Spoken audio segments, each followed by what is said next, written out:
우리 메인 강의인 이상건 우리 사장님으로부터 또 강의 듣도록 하겠습니다. 잘 아시겠습니다만 우리 이 사장님은 우리 모임에서 지금 아마 세 번째 뭐 강의하시는 것 같은데 그 항상 좋은 그 저서를 가지고 저희들한테 어, 좋은 강의를 해주셔서 감사합니다. 사장님 좀 부탁드리겠습니다. 네, 안녕하세요. 삼형제 이상근 대표입니다. 어, 제가 다시 이 공부 모임에서 발표하게 돼서 개인적으로 상당히 영광으로 생각합니다. 오늘 잠깐만요. 제가 잠깐만 아주 화면 공유 한번 해보십시오. 지금도 네, 뭐가 안 보이는 것 같은데 한번 화면 공유 부탁드립니다.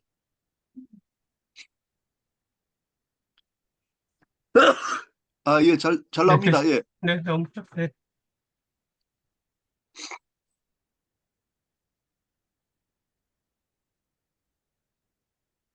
그래서 제가 오늘 말씀드릴 제목은 미래를 준비하는 물리입니다.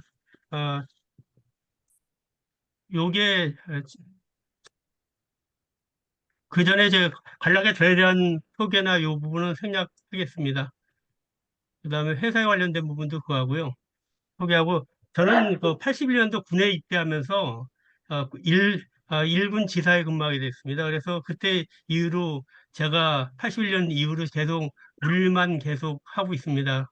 그래서 제가 98년 7년도 IMF 때 제가 창업을 해서 98년 1월부터 삼형물류를 경영하고 지금까지 하고 있습니다. 그러니까 제가 물류업에 종사하면서 물류와 물류 산업의 미래는 어떻게 될 건가 하는 궁금증이 상당히 많았습니다. 그래서 관련된 뭐 책이나 보고서나 자료들을 계속 읽어왔고, 그래서 매주 정리해서 SNS에 올리고 있습니다. 그래서 지금 한 9년째 되니까, 지난주에 제가 올린 게 물류와 AI라는 책을 정리해서 433권째 책을 올렸습니다. 이를 바탕으로 해서 제가 정기 기고하는 것이 월 한 4건 정도 됩니다. 그래서 이름은 뭐 이상근 박사의 물류 이야기라는 이름하고 그다음에 데일리 로그에는 이상근의 물류 트렌드 IT, 그다음에 코스맥 저널 코리아에서는 로지스틱스라는 걸로 한 3, 4년째 계속 연재하고 있고요. 월 4편 정도의 칼럼을 정기적으로 기고하고 있습니다.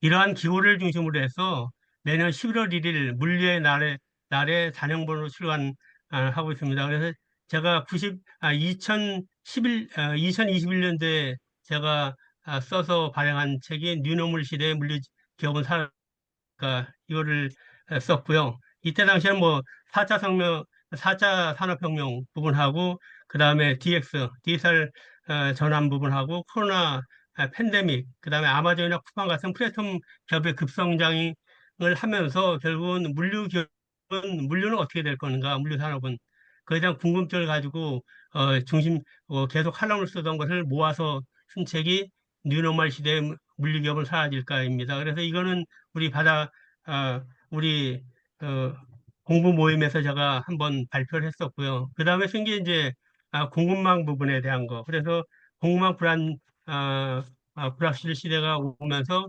물류는 어떻게 변할 건가. 그래서 우리가 간단히 얘기했던 게 뭐 우리가 효율성에 대한 부분, 효과성에서 이제 뭐 안정성에 관련된 부분을 전환되어서 여러 가지 우리가 뭐 재고 관련 문제나 이런 부분들이 뭐 GT에서 그런 것이 아니라 우리가 안정성에 넘어가는 그런 여러 가지 흐름 부분에 대한 것을 중심으로 해서 공방 전체에 대한 부분을 한번 정리해 봤고요. 그다음에 2023년도에는 제가 ESG 부분에 대한 게 하도 화두가 돼서 물류 측면에서 이게 ESG와 지속 가능한 물류 부분에 대한 부분을 한번 썼습니다. 그리고 작년에 썼던 게 지금 여기 나와 있는 미래를 준비하는 물류고요. 오늘 발표할 내용입니다. 그다음에 같이 쓴 거는 우리 바다 저자의 대화 저 세 번째 책을 제가 같이 여기서 제가 공저자로 썼고요. 그다음에 물류 트렌드 2022, 그다음에 한국 택배 산업 20년사 이런 책들을 계속 쓰고 있습니다. 그래서 오늘 그 말씀드릴 에, 주제 부분 들어가면 이제 그런 것 같아요. 제가 이 책을 그 미래를 준비하는 물류를 쓰면서 그 처음에 생각했던 게 어떤 내용이냐면, 이 책을 쓰면서 미래 물리에 영향을 줄 키워드가 과연 뭘 건가.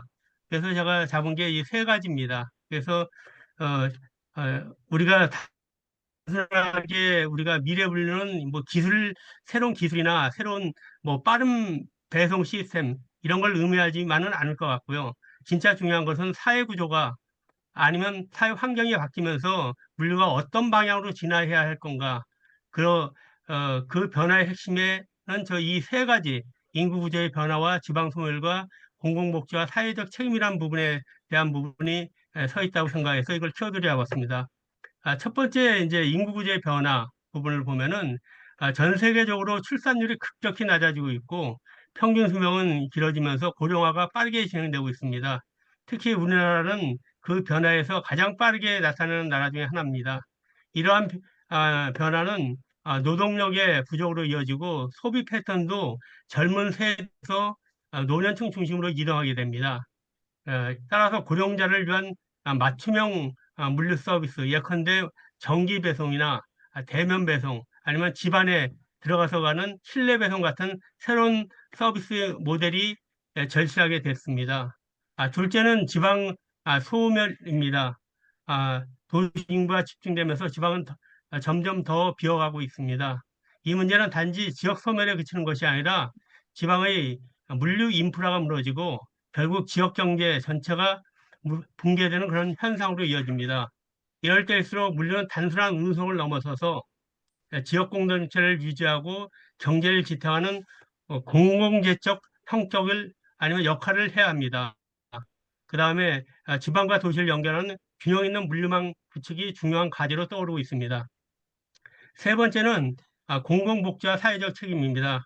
물류는 더 이상 기업의 수익을 위한 수단만이 아닙니다. 특히 팬데믹과 같은 위기 상황을 겪으면서 공급망이 끊기면 국민의 일상과 안전에 얼마나 위협을 받는지 모두가 체감했습니다.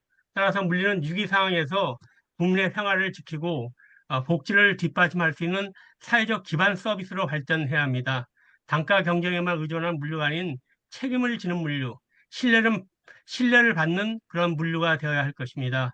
이 세 가지 키워드, 즉 인구 구조의 변화, 지방 소멸, 그다음에 공공복지는 단지 물류가 적용해야 할 환경이 아니라 물류가 어떻게 사회와 함께 갈 것인가를 보여주는 나침평가도 같습니다.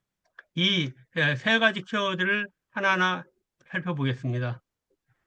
일부에서 제 책의 일부는 인구 구조의 변화와 물류란 주제로 썼습니다. 그래서 첫 번째 부분, 인구 구조의 변화는 우리 잘 아시는 것처럼 우리나라 출산율이 2023년도에 합계 출산이 0.72명입니다. 그러니까 세계 최저 수준이고 다행히 작년에 2024년에는 9년 만에 0점 반등해서 0.75까지 올라갔습니다.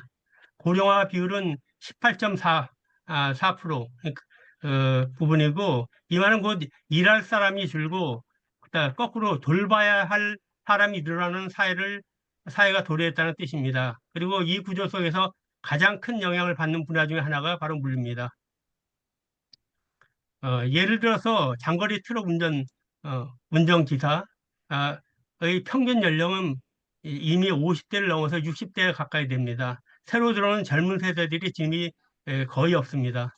특히 지방의 이른 배달, 퀵서비스라고 불리는 이른 배달은 대부분이 외국인 노동자에 의존하고 있습니다. 식자재 심야 배송이나 가전 배달 등 모두 힘든 일은 그다음에 이런 기피 업종들은 어, 인력이 부족하고 물류 서비스는 느려지고 품질은 떨어지고 비용은 계속 오르고 있습니다. 이런 그 어, 이런 인구 구조의 변화, 특히 인력의 감소의 영향은 어, 다음과 같습니다.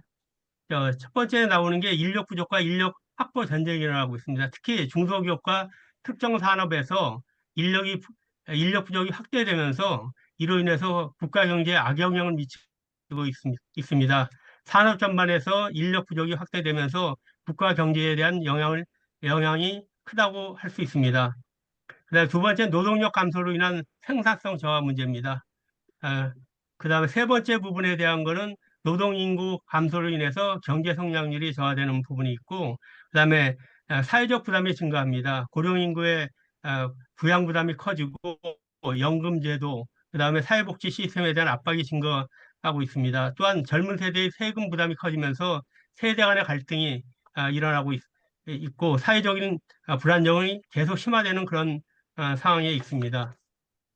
그다음에 노동시장의 구조 변화 부분은 자동화하고 인공지능 기술 발전으로 기존 노동력을 대체하는 현상이 증가하고 있습니다. 이에 따라서 노동 시장의 구조 변화가 불가피합니다. 이에 따라서 노동자의 재교육과 직업 지원이 중요한 과제로 떠오르고 있습니다. 특히 이제 물리 쪽에 대한 노동력 감소 문제를 한번 다뤄봤습니다. 특히 물류는 우리가 고강도, 고위험, 그다음에 저임금이라는 특성이 있는 만큼 청년층이 기피하는 현상이 심화되고 있습니다. 이로 인해서 운송이나 상하차, 분류, 배송 등 현장 핵심 인력난이 계속 가속되고 있습니다. 어, 아까 말씀드린 것처럼 운송 부분에는 이미 60대 기사가 중심이 되고 젊은 층의 이탈이 지속적으로 늘고 있습니다. 그다음에 이른 배달 같은 경우는 외국인 부분들, 지방에는 외국인 의존도가 계속 확대되고 있습니다. 식자재 같은 물류는 심야에 배송되는 이 때문에 이 부분에 대한 부분들 기업적으로 해서 차량을 제대로 구하지 못해서 이 배송 문제 부분이 상당 부분 일어나고 있고요. 가전 배송이나 설치 부분에서 에도 기술 숙련도가 필요하고 감정 노동이 심화되면서 특히 이제 그 고객 만족도 조사란 걸로 해서 감정 노동에 대한 어, 노동 부분에 대한 부분이 심화되면서 상당 부 기피한 업종으로 돼 있습니다. 그다음 항공 같은 경우 지상적 인력에 대한 부분들이 계속적으로 지금 부족 현상을 나타내고 있습니다.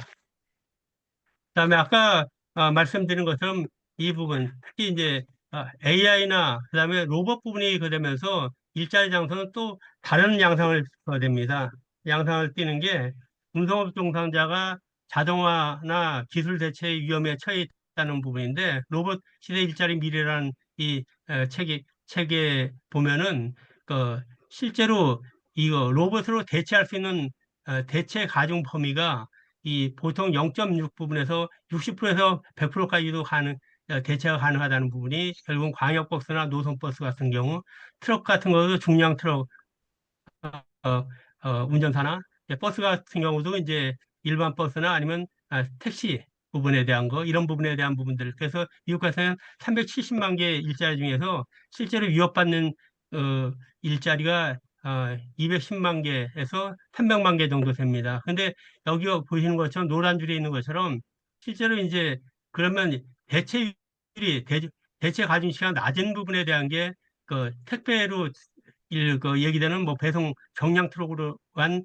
배송 서비스 부분은 상당 부분 그래도 다른 데보다는 대체 가중치가 적은 걸로 나와 있고 그다음에 버스 같은 경우는 스쿨버스나 특수 승객 그러니까 장애인 같은 경우 이런 부분에 대한 거는 어, 이, 이 부분 대체 가능성이 상당 부분 적다는 것으로 나타났습니다. 그다음에 나머지 부분에 대한 건 거의 100%까지도 다 대체 가능한 그런 업종으로 나와 있습니다. 그다음에 노동 인력 감소가 물류 산업에 미치는 영향 부분을 보면은 어, 어, 물력의 심각한 인력 부족 문제를 초래하고 있습니다. 이에 따라서 구체적으로 어떤 영향을 받는지 세 가지 측면으로 보면 첫째는 운영 효율성에 저하입니다. 작업 지연이나 재고 관리 문제, 물류센터의 운영 문제, 배송 효율성, 효율의 저하 같은 이런 부분은 고객의 기대를 충족시키지 못해서 신뢰도를 떨어뜨리는 그런 현상을 가져오게 됩니다. 두 번째 부분에 대한 건 서비스 품질의 전반적인 저하입니다. 이런 문제는 소비자에게 불신을 가져오는 그런 형태로 돌아오게 되고 물류 비용의 증가 부분은 어, 실제로 이 부분은 이런 여러 가지 부분 임금의 상승이나 추가 혜택의 제공 이런 여러 가지 비용 상승으로 인해서 결국은 어, 물류 전체의 경제성을 흔들 수밖에 없는 부분들. 그래서 수요가 맞지 않기 때문에 결국은 이 부분에 대한 부분, 상당 부분 서비스를 중단하는 그런 형태까지 나오게 됩니다. 즉, 인구의 감소는 단지 인력이 부족하다는 한 줄로 정리될 수 있는 문제가 아닙니다. 서비스 품질, 비용, 운영 전반을 위협하는 총체적인 리스크입니다. 이제는 일하는 사람을 늘리는 방식이 아니라 일 자체를 바꾸는 방식, 즉 자동화와 디지털화, 아, 그리고 고령자 맞춤형 서비스로 전환하는 것이 동시에 필요하다고 생각됩니다. 그러면 일본 부분을 이미 2008년도부터 인구가 자연 감소세로 돌아선 일본 부분을 보면은 2060년도 정도 되면은 지금보다 한 4천만 명 가까운 인구가 줄어들 것으로 일본에서는 전망하고 있습니다. 그중에서 인구 감소와 고령화는 일본 경제 전반에 커다란 도전 과제가 던져졌고 그중에서도 물류 산업이 직격탄을 맞고 있습니다. 일본의 2024년 문제, 물류위기 부분은 2019년도에 이미 근로시간 부분에 대한 제재가 있은 후에 5년간 유예기간이 경과하면서 이제 2024년 4월 1일자로 나온 부분인데 어, 이거 2024년부터 일본의 운전기사는 장기간 노동을 제한하는 새로운 법의 적용을 받게 되고 이는 물류 현장의 노동시간, 수입, 작업 범위까지 근본적인 영향을 미치고 있습니다.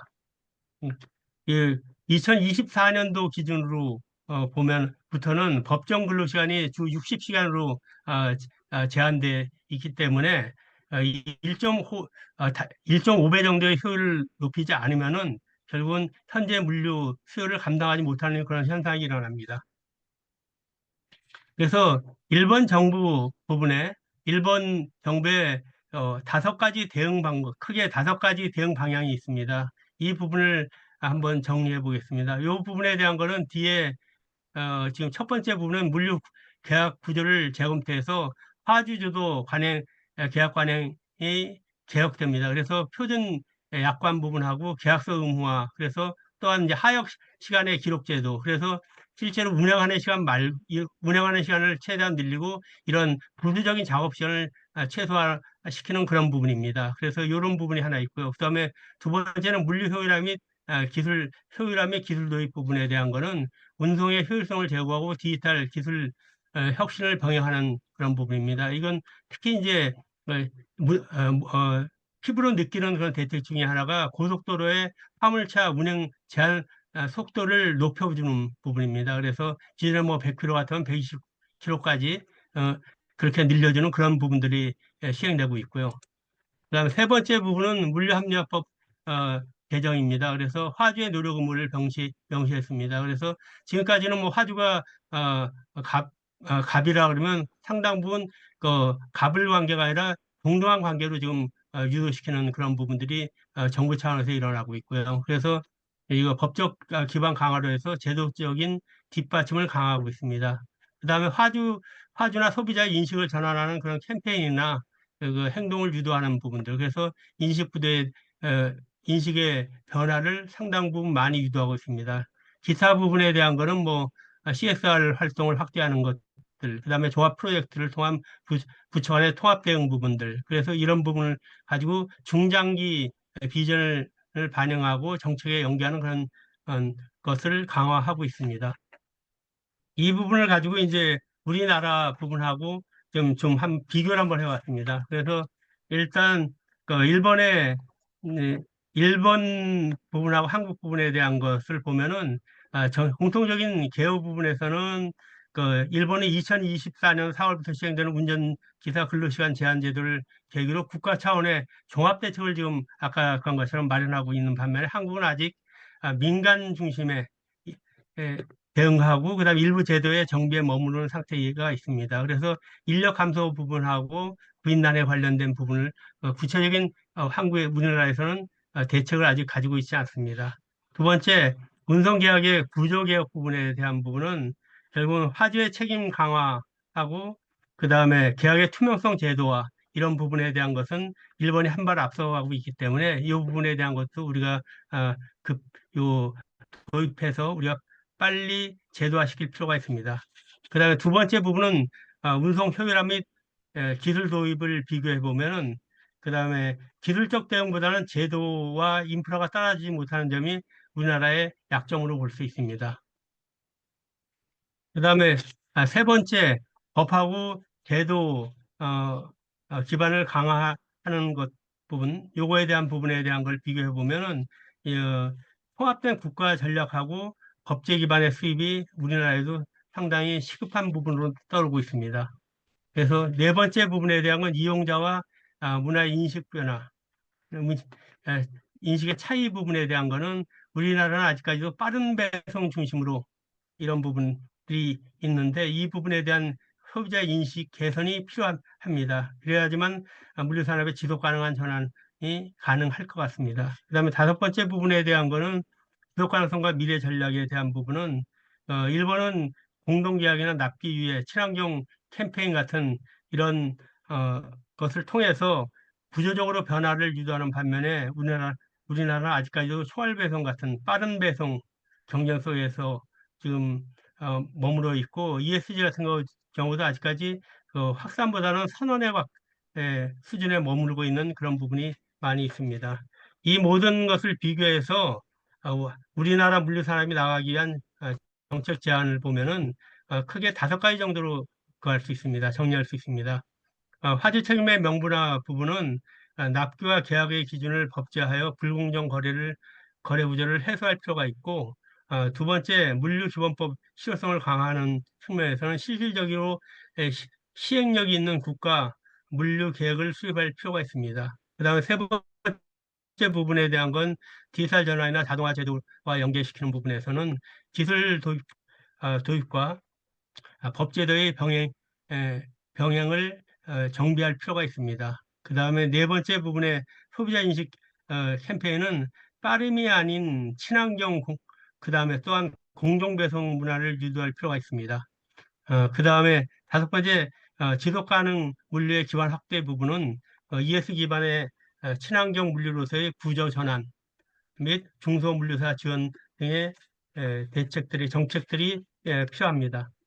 그래서 요거 그중에서 디지털 전환 부분하고 그다음에 어, 자동화를 통해서 노동 인력을 감소하고 물리 위기에 대응하는 부분에 대한 거는 또 참조하시기 바랍니다. 그다음에 도령화와 물류 문제를 또 한번 보면은 실제로 고령자는 신체적인 그다음에 생활적인 제약이 뚜렷하기 때문에 기존의 일률적인 배송 서비스로서는 생활 편의를 충분히 제공할 수 없습니다. 고령자의 특성에 맞는 맞춤형 물류 서비스 모델 구축이 필요합니다. 고령자의 편의성을 높이는 동시에 물류 시스템이 복지와 연계되는 지속 가능한 방향으로 나가야 할 것 같습니다. 고령자 물류에 나타나는 주요 문제점 부분에 대한 거는 첫 번째, 거동이 불편하거나 건강상 제약이 있는 고령자는 물건을 직접 수령하거나 옮기기 어려운 상황이 많습니다. 그렇기 때문에 이건 실내 배송 부분에 대한 거, 이런 부분들, 문화 배송, 대면 전달, 그다음 실내 배달 같은 것을 제공할 필요가 있습니다. 두 번째, 의약품이나 건강식품, 그다음 유생용품 같은 것은 정기적이고 안정적인 공급이 돼야 되는데 기존 시스템에서는 최적화되지 않고 있습니다.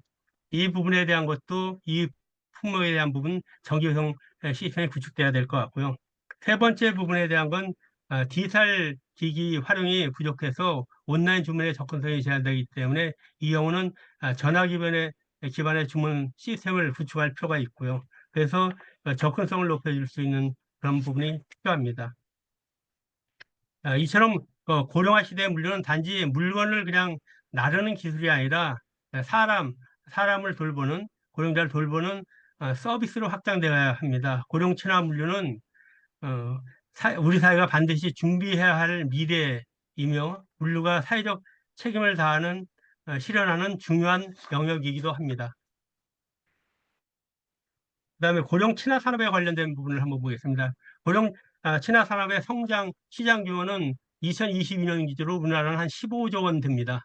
그래서 2027년도에는 25조 이상 될 거로 전망하고 있고 연간 한 7에서 8% 수준의 성장률을 예상하고 있고요. 그다음에 세계 시장 규모는 2024년도 기준으로 1조 3천억 달러 정도, 2030년에 2조 달러 이상으로 성장될 될 거로 지금 보고 있고, 대표적인 성장 부분은 뭐 헬스케어 서비스 이런 부분입니다.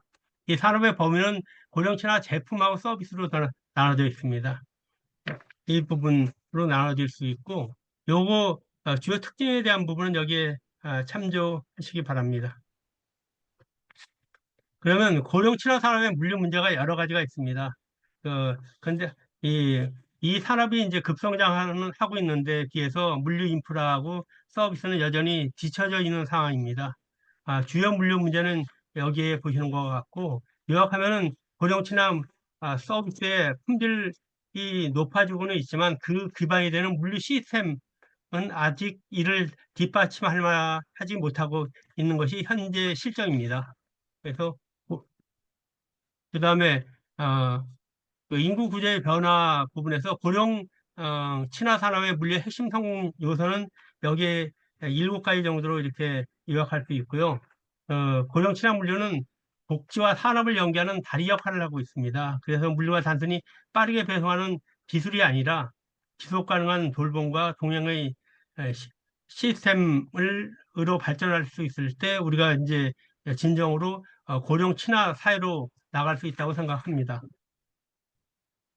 그래서 인구구조 변화 물류 부분을 정리하면은 그 이 부분 여기 물류 산업에 대한 어, 부분이 상당히 도전이 많이 있습니다. 그래서 특히 이제 인구 구조의 변화가 그런데 이에 대응하는 핵심 해결 방안하고 기대 효과는 위에 요약한 이런 부분으로 정리될 수 있고요. 결론적으로 이제는 기존의 인구 구조 변화는 물류 산업에서 볼 때는 유의이자 하나의 기회가 될 수 있습니다. 이제는 기존의 방식으로는 물류의 미래를 감당할 수 없다는 인식의 전환이 필요합니다. 기술이나 복지나 지역이나 환경이나 데이터가 융합된 통합적인 물류 전략이 곧 우리 물류의 생존 전략이자 성장 전략이 될 것 같습니다. 다음 두 번째 챕터는 어, 요 부분에 대한 거는 지금 도시와 인구 소멸과 물류 부분에 대한 부분을 한번 정리해 봤습니다. 지금 시간이 많지 않기 때문에 이 부분은 좀 빨리 진행하겠습니다. 그러니까 도시화 부분하고, 그러니까 도시 집중화죠. 지방 소멸의 물류 부분은 지금 상당히 심각한 부분입니다. 그러니까 예, 도시화와 지방 소멸이란 이 두 가지 문제는 우리가 상당 부분 우리나라뿐만 아니라 전 세계적인 현상으로 상당히 중요한 과제 중 하나입니다. 그러니까 도시화는 물류 산업에 깊은 영향을 미치고 있고 물류 인프라와 시스템의 변화가 필요합니다. 특히 대도시로의 인구 집중 문제 부분하고 그에 따른 물류소의 급증은 도시 내 물류 시스템 부분을 상당 부분 변화가 필요하게 만들었고요. 특히 대도시 부분의 인구 집중과 그에 따른 물류소의 급증은 도시 내 물류 시스템에 관련된 부분들, 효율성을 극대화하는 데 집중해야 될 이유를 제공하고 있습니다. 동시에 지방 소멸 문제는 물류 서비스의 형평성 문제와도 직결됩니다. 지방의 인구 감소는 물류 서비스의 공급과 수요에 큰 영향을 미치고 있으며 이는 곧 지역 경제의 불균형을 초래하고 물류의 접근성에도 영향을 미칩니다. 따라서 이 장에서는 도시 집중화와 지방 소멸이 물류에 어떤 영향을 미치고 있는지 이 부분을 한번 살펴보겠습니다. 도시화 부분에 대한 부분은 도시화의 원인 부분에 대한 거는 잘 아시는 것처럼 산업화 부분, 그 다음에 교통과 통신의 발달, 그 다음에 교육, 의료, 문화 등의 도시 등의 시설 부분이 도시에 집중되는 그런 현상, 그 다음에 농촌의 고령화와 일자리 부족 문제, 이런 문제들이 도시화의 주요 원인 중에 하나입니다. 이러한 이는 이제 뭐 여러 가지 건데 주요 문제점은 교통 혼잡 문제하고 공간 부족 문제, 환경 오염 문제, 주거와 물류의 충돌 문제, 비용 상승 등 여러 가지 문제를 일으키고 있습니다. 특히 이제 수도권으로 국내 이전 집중하는 국내 이주 문제에 대한 부분들을 한번 보겠습니다. 어, 도시와 더불어서 한국 사회가 직면하고 있는 가장 심각한 문제가 수도권 집중 현상입니다. 청년층의 대부분이 이동이 이 중심에 서 있고 이거는 지방 소멸과 경제력의 불균형, 사회적 양극화를 동시에 야기하고 있습니다. 이 자료에 따르면은 수도권으로 이주를 희망하는 어, 이주를 희망하는 것이 이제 20대인 경우엔 64.4%까지 나옵니다. 그래서 이걸 희망하고 있고 이 이유는 여기 나온 것처럼 일자리 부분, 특히 일자리 부분하고 기회가 지방에 있으면 부족하다는 그런 부분이기 때문에 이러한 그 외에도 이제 문화시설이나 그다음에 복지 부분, 복지시설의 부족 등 이런 여러 것들을 꼽고 있는데 이거는 인프라 불균형이 지방의 삶의 저하로 이어지고 수도권으로 이전을 더욱 부채질하고 있습니다. 수도, 수도권 집중의 영향 부분에 대한 것 세 가지 구조적인 문제 부분은 경제 불균형 부분하고 사회적 불균형 부분, 그다음에 청년층의 유출로 어, 정리될 수 있는데 그 결과 지방의 성장 동력이 상실되고 있고 그다음에 나아가서 지역 소멸이라는 구조적인 위기를 연결시키고 있습니다.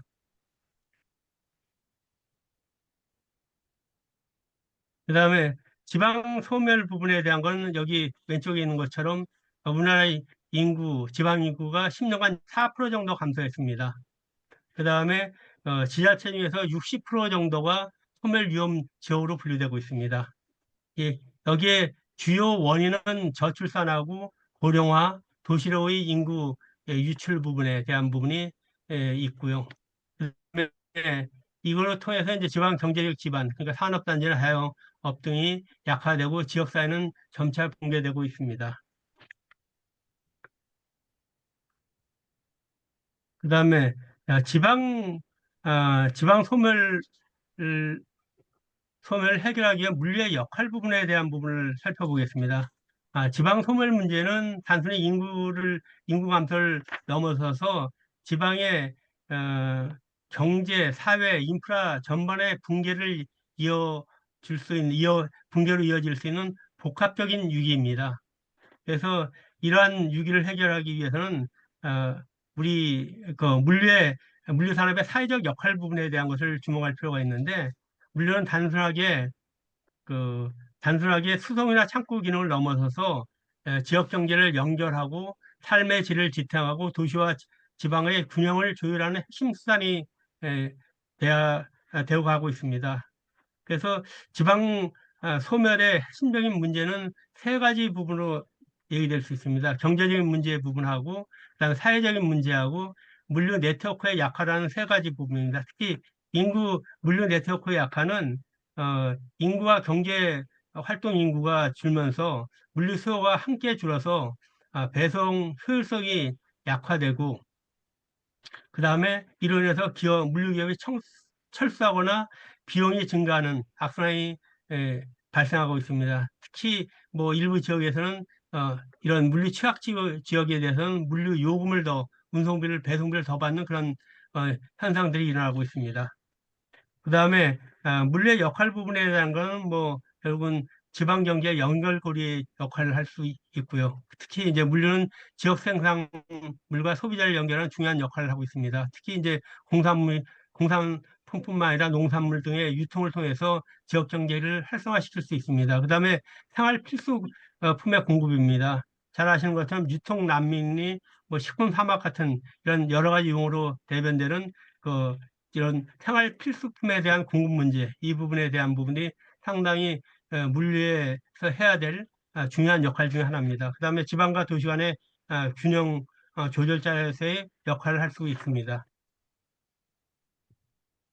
그 다음에 지방 소멸과 물류 서비스에 관련된 부분을 보면은 여기서 지방 소멸 문제를 해결하기 위한 핵심 인프라 부분 중에 하나가 물류 서비스입니다. 그래서 이런 부분에 대한 부분에서 보면은 물류는 지역 경제와 사회를 연결하는 핵심 인프라이자 인구가 줄어드는 지역의 삶의 기반을 유지할 수 있는 필수 서비스입니다.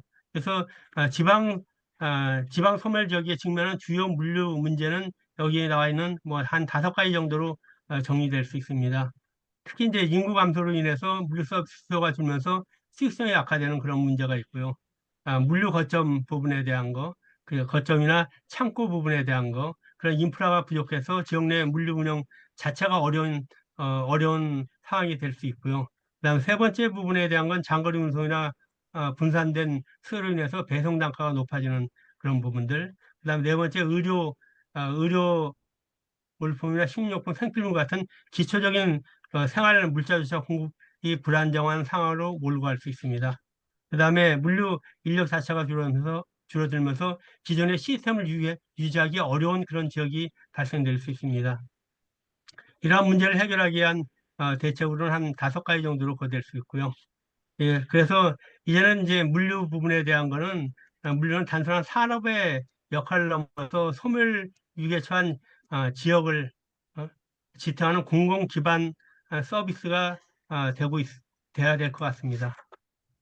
그다음에 다음에 이제 보는 게 도시 파산 문제를 한번 더 짚어봤습니다. 그래서 도시화에 따른 또 다른 그림자가 이제 도시 파산 문제인데, 의원님, 그 이 상황 도시화는 씨 항상 어떻게 성장과 되십니까? 발전을 예, 의미한다고 생각하기는 생각이 쉽지만 실제로 사람 도시화가 많이 다칠 것 통제되지 같아요. 않거나 균형을 잃었을 때 도시 자체가 파산되는 부분들이 사람은 안 상당 부분 다쳤고요. 발생되고 있습니다. 다 보복이 특히 되나요? 배가 대표적인 크니까. 사례가 2013년도에 파산한 미국의 디트로이트 시 같은 경우입니다. 한때 세계 자동차 산업의 그럼 어떻게 해요? 중심지였던 디트로이트는 산업 쇠퇴 전화합니다. 이후에 인구가 급감하면서 매듭 손해 도시의 봤나요? 세수 부족하고 재정 파탄 네, 으로 이어졌습니다. 그래서 공공 서비스 아이고, 유지가 어려워지고 범죄율이 상승하는 악순환을 겪었습니다. 특히 또 일본의 우리가 또 뭐 우리 유바라 촌에서 뭐 시 좀 같은 경우는 도움돼도 한번 2007년도에 해봐야지. 파산됐고 전화한번 해볼게요. 이탈리아의 제가. 예, 리가노 시 예, 같은 예. 경우는 수고했습니다. 2016년에 파산됐습니다. 이 주요 원인에 대한 부분에 대한 거는 뭐 여기 나와 있는 것처럼 한 5가지 정도로 연결될 수 있는데, 인구 감소되고 세수가 축소되는 거, 그다음에 산업 기반이 약화되는 거, 과다한 인프라 투자, 공공부채 증가, 그다음에 어, 운영이 미비한 부분들, 이런 부분들이 있고요. 이런 부분들이 있고, 그다음에 이거에 대한 사회 문제는 이렇습니다. 그래서 거기에 대한 물류 문제는 배송이 지연되고, 그다음에 공간이 부족하게 되고, 환경이 오염되고, 주거와 물류가 충돌되는 부분들. 그래서 또한 비용이 상승되는 이러한 여러 가지 물류적인 측면의 문제를 만들고 있습니다. 그다음에 또 하나 우리가 주목하는 게 아까 약간 얘기했던 유통난민하고 물리 취약지도 지구 나옵니다. 그래서 우리나라 같은 경우도 이제 서울시 같은 경우도 25개 자치구 중에 23개 구에 실제로 물리 취약지구가 있습니다. 그래서 뭐南国 같은 그런 산에 많이 올라가는 거. 그러니까 물류 취약지도가 배송기사 부분들이 배달 꺼려하는 그런 지역들이 있고요. 그런 부분들. 그래서 이런 부분에 대한 부분들의 접근이 건데, 2가지 부분은 유통난민이라는 건 아까 말씀드린 것처럼 상점하고 물리의 접근성이 낮아서 필수 소비가 어려운 계층이고요. 그다음에 물리 취약지구는 배송 서비스가 하지 않은 지역입니다. 그래서 우리나라 같은 경우도 그 물류 취약지구를 52개 시군구로 지금 나누고 있습니다. 그래서 물류 사각지대 해소 방안 부분에 대한 건 여러 가지 국토부에서 대안을 내고 있습니다. 그래서 이 방안 부분에 대한 부분에서 보면 이렇고요. 그다음 요약하자면 이제 유통난민하고 물리취약 지구 문제는 단순한 불편을 넘어서서 지역 소멸이나 생활 격차, 복지 사각지대 확대로 이어질 수 있습니다. 따라서 물류는 이제 사회적 약자를 위한 공공 인프라 이자 복지 수단으로 확산되고 있으며, 기술과 정책, 민간과 공공이 유기적으로 해야만이 실질적으로 해소가 가능합니다. 그런 부분에서 뭐 C모사 같은 경우는 실제로 그 푸세권 부분을 넓혀가겠다. 당일 배송 부분에 대한 거 아니면 새벽 배송 부분을 전국으로 높여가겠다는 문제인데, 이거는 일부 회사가 해결할 수 있는 문제는 아닌 것 같아요. 그 전에 이제 우편 서비스 부분이랑 같이 보편적 물리 서비스 측면에서 접근해야 될 부분인 것 같습니다. 그다음에 도시화 스마트 물류, 도시 집중화로 인해서 생기는 물류 문제 부분은 한 5가지 정도로 나올 수 있습니다. 그래서 이런 부분에 대한 뭐 여기 나온 것처럼 교통 혼잡이 증가하고 공간이 부족하고 라스트 마일 배송 부담이 증가하고 그다음에 환경 오염하고 이것들이 더 심화되는 거 그다음에 배송 속도하고 효율성 문제 등이 되는데 이런 부분은 여러 가지 이제 대안들이 있지만은 실제로 다음과 같은 한 6가지 정도 부분을 대안으로 볼 수 있습니다. 그다음에 MFC라고 얘기하는 마이크로 풀필먼트 센터죠. 이거 도시명 물류센터 구축 부분에 대한 거, 그다음에 자율주행이나 로봇 배송을 도입하고 뭐 AI 기반의 수요 예측하고 최적 설계, 경로를 설계한다. 이런 여러 가지 부분, 특히 지하물류 시스템에 대한 부분은 대도시, 특히 서울시의 한 상당 부분 이게 구체화되어 있는 부분입니다. 이러한 이러한 스마트 물류 혁신이 실현되면은 우리는 뭐 이런 여러 가지 기대 효과가 있는데 그래서 이 부분에 대한 거는 이제 도시가 스마트 물류는 단지 비용 절감만의 문제는 아니라 아, 비용 절감할 수 있는 뭐 기술 문제가 아니라 도시 문제를 해결하고 지역과 도시의 지속 가능성을 실현할 수 있는 그러한 핵심 도구가 될 수 있습니다. 향후 물류 혁신은 기술과 함께 도시 계획이나 아니면 인프라나 환경 정책들이랑 유기적으로 연계돼야 된다고 생각합니다. 그래서 요 부분은 도시 집중하고 지역 소멸 부분하고 물류 부분을 한번 그랬는데 한번 문제 부분하고 기대 효과 부분에 대한 부분을 같이 한번 정리해 봤습니다. 그래서 특히 이제 도시와 지방소의 소멸의 물류 문제하고 대응 부분은 조금 다릅니다. 도시화 문제하고 지방소멸 문제는 여러 가지 물류 문제 부분하고 주요 대응책 부분하고 핵심 키워드가 틀린데 도시화 문제는 도시 집중하죠. 문제는 혼잡 해소하고 속도 높이는 거하고 그다음 친환경이나 스마트화 되는 반면에 지방 소멸에 관련된 건 생활 편의를 높이는 거, 인프라를 보완하는 거, 공공 협력이나 자동화에 대한 부분으로 접근할 수 있습니다. 그래서 음, 이 2부 전체 부분을 보면 도시화가 지방 소멸 문제는 뭐 지금 문제는 물류 산업의 새로운 도전하고 기회가 동시에 제공되는 것 같습니다. 그래서 일단 대도시에 집중되는 물류 수요는 효율적인 시스템을 구축해야 구축을 요구하고 있고 동시에 지방 소멸 문제 지역에 대한 물리 접근성이랑 형평성 문제는 사회적 책임을 다하는 중요한 과제로 떠오르고 있습니다. 마지막으로 복지 부분하고 사회적 책임 부분이 있습니다. 이 부분에 대한 거는 어, 간단하게 정리를 하면 그런 것 같아요. 이제 물류 복지와 복지하고 물류의 사회적 책임 부분에 대한 부분은 그 이거는 이 점은 물류를 단순한 산업이 아닌 공공재로서의 시각으로 바라볼 수 있다는 부분입니다. 그래서 보편적 물류 서비스가 왜 필요한지 부분하고 그리고 이에 대해서 우리가 어떠한 제도적인 것, 그다음 사회적 책임을 다해야 할지 부분에 대한 걸 한번 정리해 봤습니다. 그래서 여기 나올 때 최초에 거는 공익 규제 부분 한번 정리해 봤고요. 책 부분에 보면 그 물류산업은 경제 발전뿐만 아니라 사회적 책임도 함께 고려돼야 된다고 생각합니다.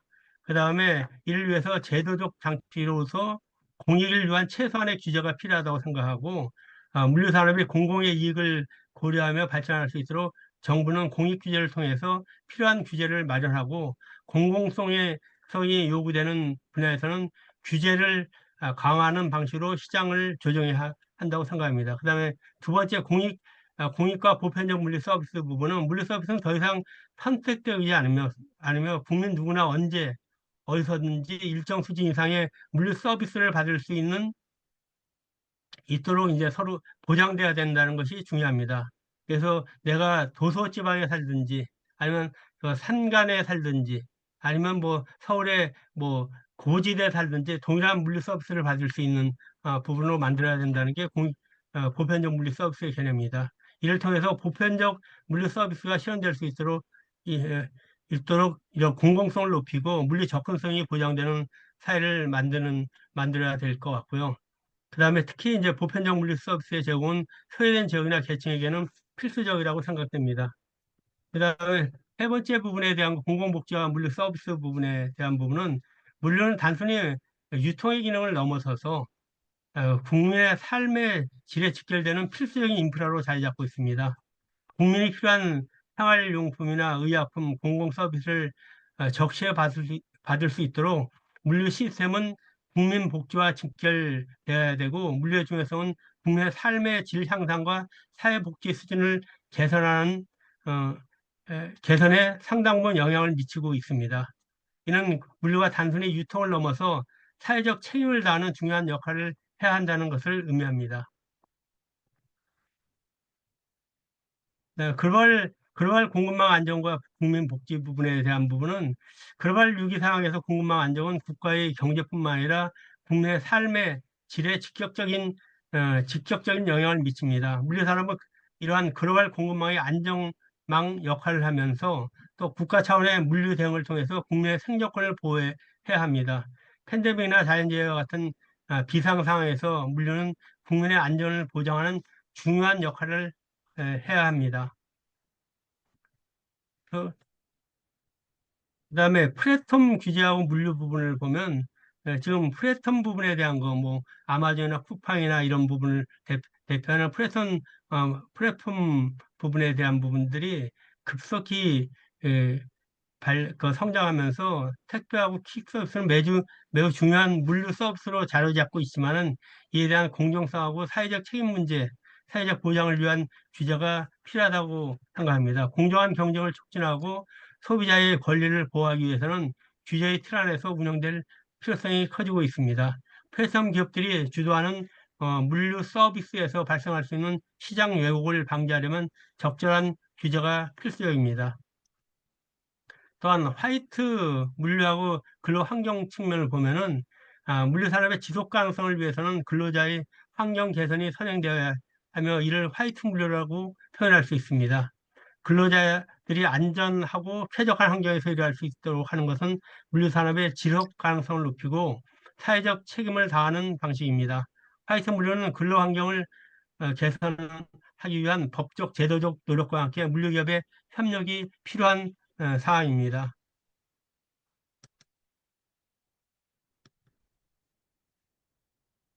물류 취약지의 서비스 개선 문제, 이 부분이 하나 있습니다. 그 물류 서비스의 사회적 가치 창출은 사회 안정망을 구축한다는 그런 의미에서, 공공복지는 복지하고 물류의 결합은 사회적 약자를 지원하고 사회적 가치 창출을 실현하는데 필수적인 역할을 합니다. 그래서 공공복지 부분에 대한 부분은 어, 물론 단순히 상품을 전달하는 지금까지 기능을 넘어서서 지역 경제 활성화와 일자리 창출, 사회적 연결망 회복 등 사회적 가치를 창출할 수 있습니다. 이를 통해서 지역 경제 발전뿐만 아니라 사회적 불균형을 해소하는 데도 기여할 수 있습니다. 물론은 경제의 순환을 원활하게 하고 사회적 가치 창출이라는 큰 목표를 가지고 발전할 수 있습니다.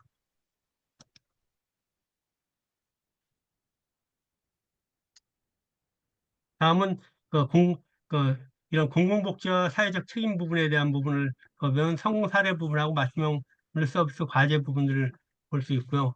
그 다음에 마지막으로 더될 수 있는 부분들이, 지금 물류의 사회적 책임과 정부의 개입 필요성 부분에 대한 부분들이 있는데, 이 부분을 한번 정리해 봤는데, 물류가 왜 정부에서 개입해야 되느냐, 그런 부분에서 물류의 사회적 책임의 중요성 부분하고 공적 규제의 필요성, 보편적 물류 서비스의 제공의 중요성, 그 다음에 국민복지와 물류 서비스의 상관관계, 글로벌 아, 공급망 안정화와 정부의 역할 부분, 그 다음에 플랫폼 독점과 공공 물류의 역할 부분, 이런 여러 가지 한 10가지 부분에 대한 부분으로서, 일단 물류를 민간에 단순하게 맡기는 부분보다는 민간 시스템에서의 어떤 한계 부분이 존재하기 때문에, 공공성이 요구되는 부분에서는 정부의 전략적 개입하고 제도 정비가 반드시 필요하다고 생각합니다.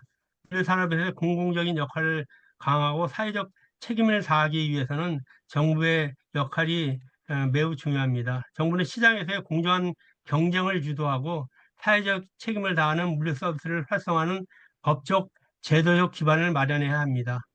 어, 그래서 바람직한 공공물류의 개입 방향 부분에 대한 부분은 이렇게 한번 정리를 해봤고요. 그 다음에 음, 요 마지막으로 이장에서는 물류를 통해서 사회적 형평성이 회복되는 거. 그 다음에 물류의 국민 전체의 삶의 질을 어떻게 높일 거냐. 그 다음에 지속 가능한 복지국가의 기반을 어떻게 강화할 거냐 하는 부분에 대한 부분들. 그러니까 공공복지와 물류의 사회적 책임에 관련된 부분을 한번 해봤습니다. 그래서 물류는 산업이라는 것을 넘어서 복지의 수단이 될 수 있고 사회적 책임의 하나의 수단으로 자리 잡는 시대가 오고 있습니다. 이제 물류는 속도보다는 포용, 효율이라는 또한 지속 가능성이라는 부분으로 전환할 필요가 있습니다. 어,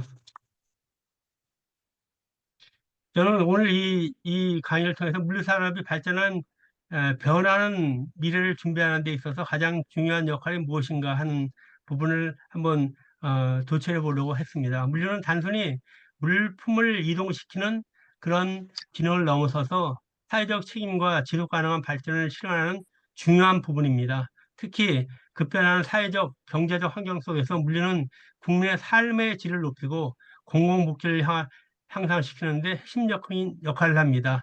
또한 물류는 인구 구조의 변화, 도시와 글로벌 공급망의 불안정성, 그리고 ESG 경영 등 다양한 도전에 대응하기 위해서 혁신적인 기술과 사회적 책임을 결합해야 한다고 생각합니다. 물류의 사회적 책임과 보편적 서비스 제공을 위한 노력은 더 나아가서 지속 가능한 미래를 위한 중요한 기초가 될 것 같습니다. 이걸 강의를 마치면서 모든 물류 종사자와 관련 기업들은 지속 가능한 발전과 사회적 책임을 고려한 경영을 통해서 더 나은 미래를 만들어갈 수 있다고 생각합니다. 앞으로도 우리 어, 어, 바다 저자의 모임 회원들뿐만 아니라 물린 전체가 물리에 대한 자긍심을 갖고 또한 해운 물류 분야에서 지속적인 발전에 기여하고 이 과정에서 사회와 경제에 기여하는 좋은 모습들이 보여줄 수 있기를 바랍니다. 오랜 시간 경청해 주셔서 감사합니다. 이상 강의 마치겠습니다. 네, 교수님 강의 감사합니다. 예, 교수님 너무 네, 좋은 강의 감사드리고요. 네네. 지정 토론 몇 분 좀 부탁을 드렸는데, 우리 그 권호인 부대표님이 또 이 물류 전문가십니다. 권호인 대표님. 이거, 경쟁 관계에 계시는데, 우리, 아, 이사장님이 잘 들었습니다. 아주 그 디테일하게 잘 하셨는데, 크게 봐서 현재 상황, 그 다음에 이렇게 돼야 되지 않겠냐는 당위성, 미래 전망까지는 좋으신데, 그 우리 사회가 갖고 있는 인더스트리의 문제점, 아주 그 근본적인 문제점이 있는 걸로 저는 이해를 하고 있는데, 거기에 대해서는 사장님께서 어떻게 보고 계시는지, 직접 업을 영위하시니까 저도 똑같은 입장에 있는데, 과연 그 물류가 인더스트리로 인정을 받고 있느냐라고 하는 측면에서 우리 사장님께서는 어떻게 보시는지가 궁금합니다. 네. 시간이 좀 갑자기 좀 거되면서 시간을 맞추느라고 제가 생략된 부분이 좀 많이 있는데요. 그래서 죄송하게 생각하고요.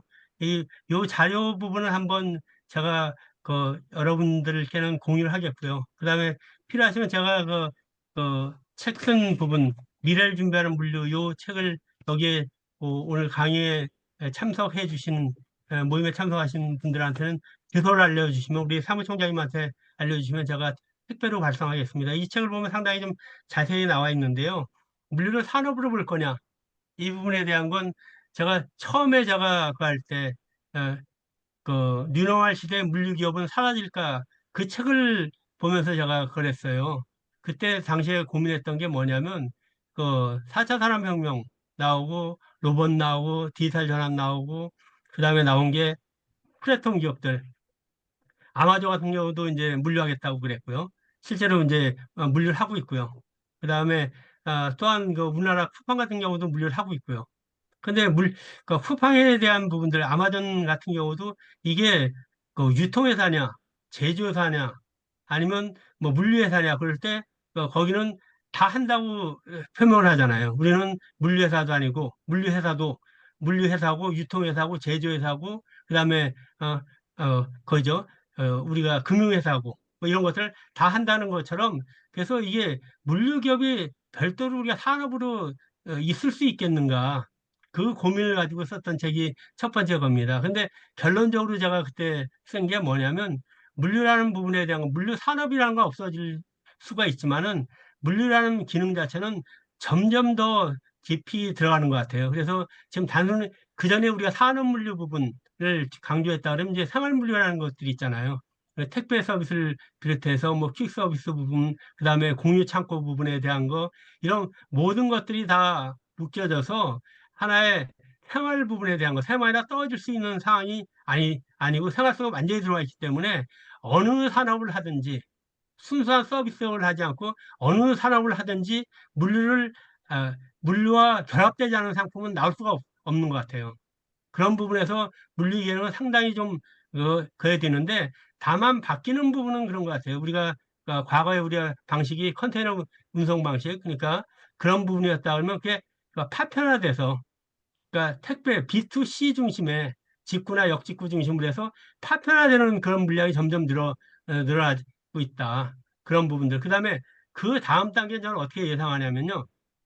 그걸 더 지나면 이제는 실제로 물건이 움직이지 않고 도면들, 설계 도면들 그런 부분이 움직여서 그런 도면을 가지고 직접적으로 3D 프린터나 이런 걸로 해서 직접적으로 그 개인이 생산할 수 있는 거 아니면 키오스크 같은 데서 거기에 프린터 하나 놓고 그냥 바로 생산하는 거 그런 부분들로 전환되지 않을까 그렇게 생각합니다. 그래서 특히 이제 우리가 많이 되는 게 선박 같은 경우도 그런 부분은 많잖아요. 부품들 많이 가져가야 되고 그런 부분들이기 때문에 직접 또 배 안에서 제조하는 그런 부분들, 부품들에 대한 것들 뭐 이런 요구가 있는 것처럼 그런 식으로 변화되지 않을까. 그런데 그런 어떤 과정을 거치든지 다 물류가 있어야지만 그 모든 형태의 비즈니스가 가능할 것 같습니다. 네, 이 정도로 정리하겠습니다. 아, 하나 더 여쭤볼게요. 네네. 아까 저 모두의 한진해운이 망하고 난 뒤에 한국에 물류비가 많이 올라가서 화주들이 고통을 받고 있다라고 얘기를 했는데, 사실이기도 하고, 우리가 업을 바라보는, 업을 인식하는 그 생각이 너무나 판이하다는 것을 저는 느낍니다. 한진해운이 망한 그 배경은 한국의 화주들은 선사가 망할 정도로 운임을 안 낸다는 얘기랑 상통하거든요. 그러니까 그 사장님께서는 삼형물류를 하시니까 책도 쓰시니까 화주가 있고 포워드가 있고 선사 항공사가 있는데 어떤 그 자리매김이 적정할 거냐.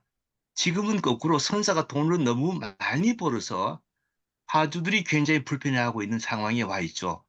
선사나 항공사가 팬데믹 기간 동안에 그 큰 돈을 벌었는데 그러면 이게 수시로 왔다 갔다 할 수 있는데 그러면 포워드는 어느 자리에 설 수 있는지 그런 부분이 좀 궁금합니다. 근데 그 아까 말씀 한진해운 관련된 거 제가 언급한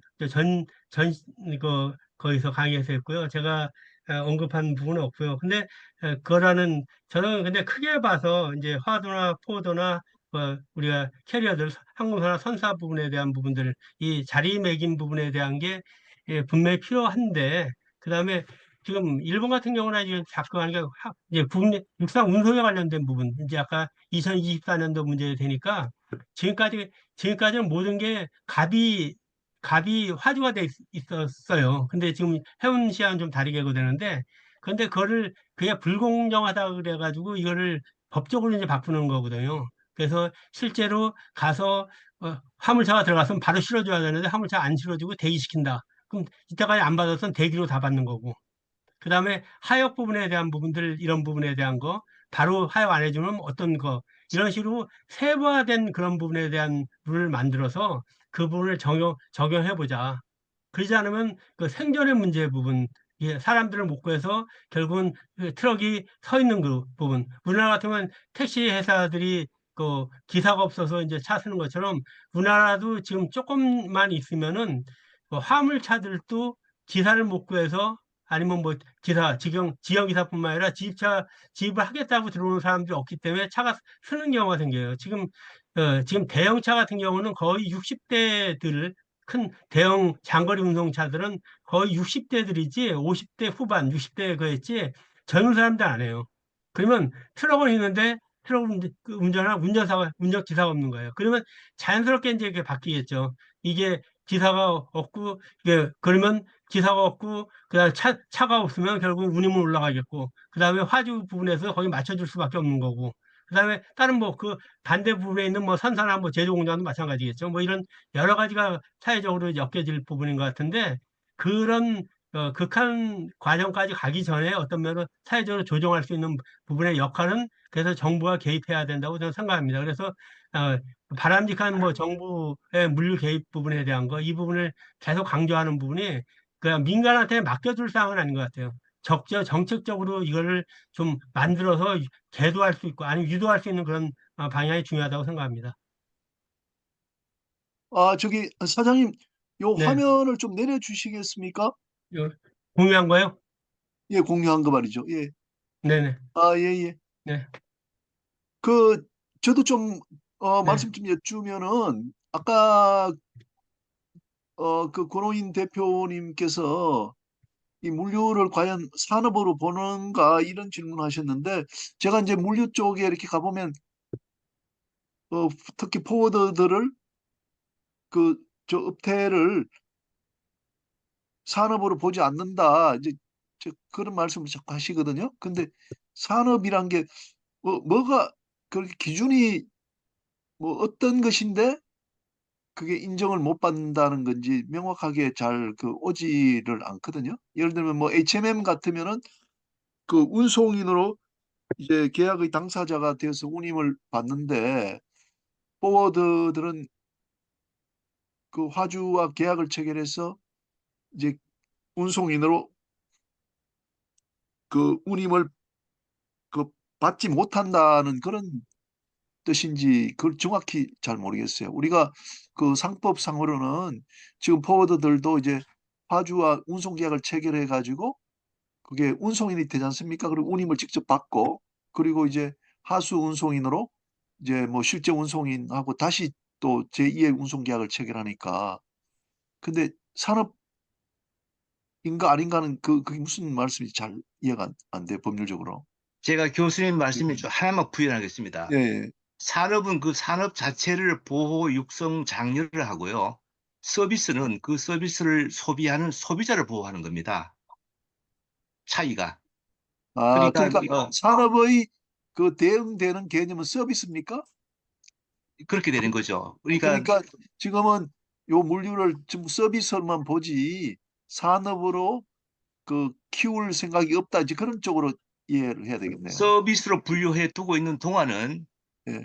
이거를 장려, 육성, 어, 발전시키는 게 없고 단지 이 서비스를 이용하는 소비자만 보호하는 게 아, 예, 그런 개념이다. 예, 예.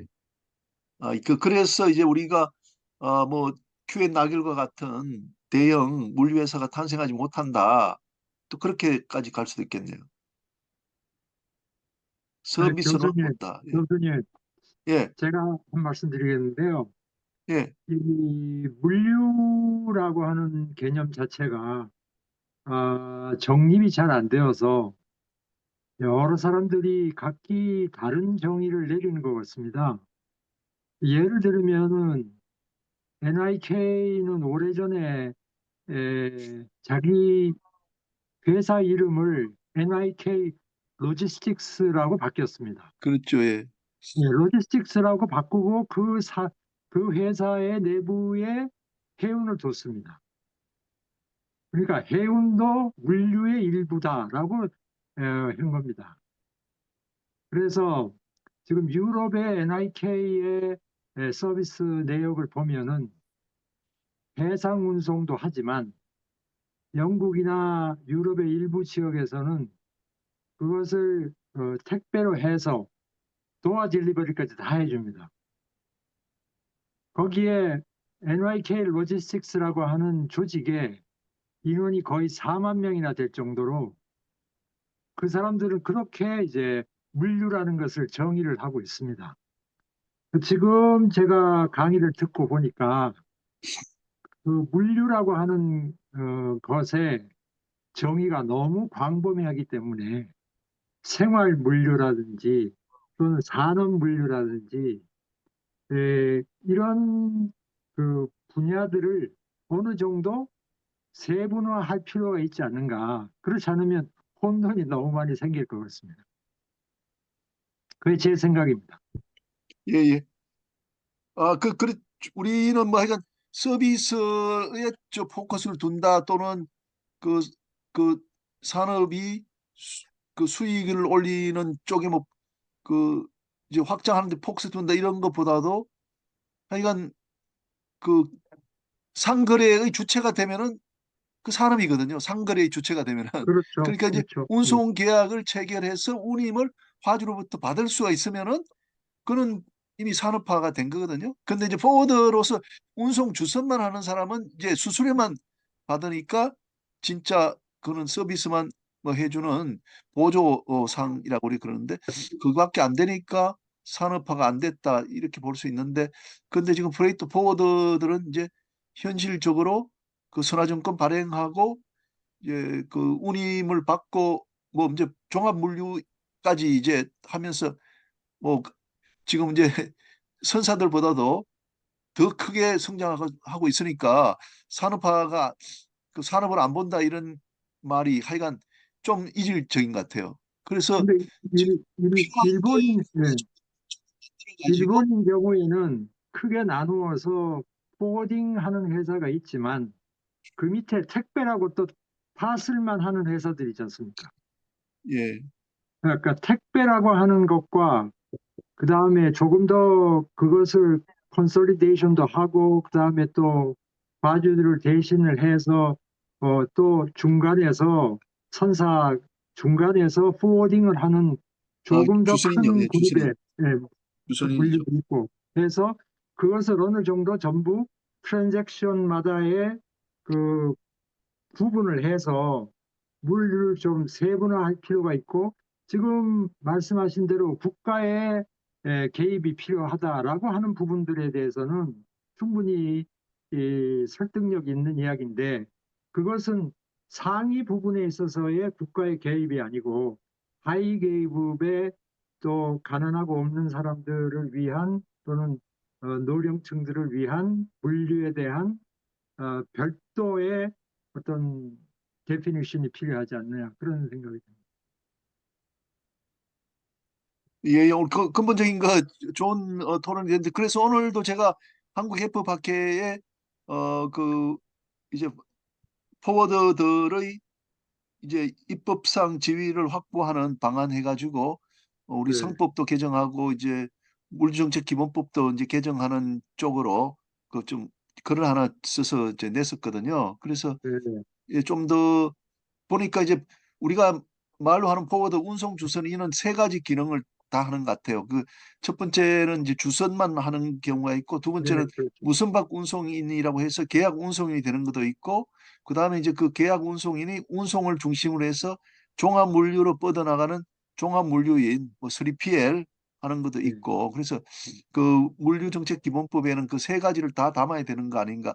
현재는 이제 국제 물류 주선인만 했기 때문에 진짜로 서비스만 해주는 그러니까 화주와 운송인 사이에서 거간 역할을 해주는 것만 그 법에 나와 있다 보니까 우리가 그 실무하고 뭐 법하고 이상하고가 막 혼재된 상태가 아닌가. 그래서 저는 네, 하여간 목표는 우리 선배님 말씀처럼 산업화가 돼야 된다, 이 포워드가. 그래서 좀 크게 그 대형 대형 회사, 물류회사도 나올 수 있고 또 산업으로 또 보호 또 받아야 되고 그렇게 가야 된다 그렇게 생각합니다. 네, 네, 맞습니다. 유창글 사장님께서 그거 말씀하신 그 관련돼서 부분은 잠깐 예. 제가 말씀드릴까요? 네네. 네네.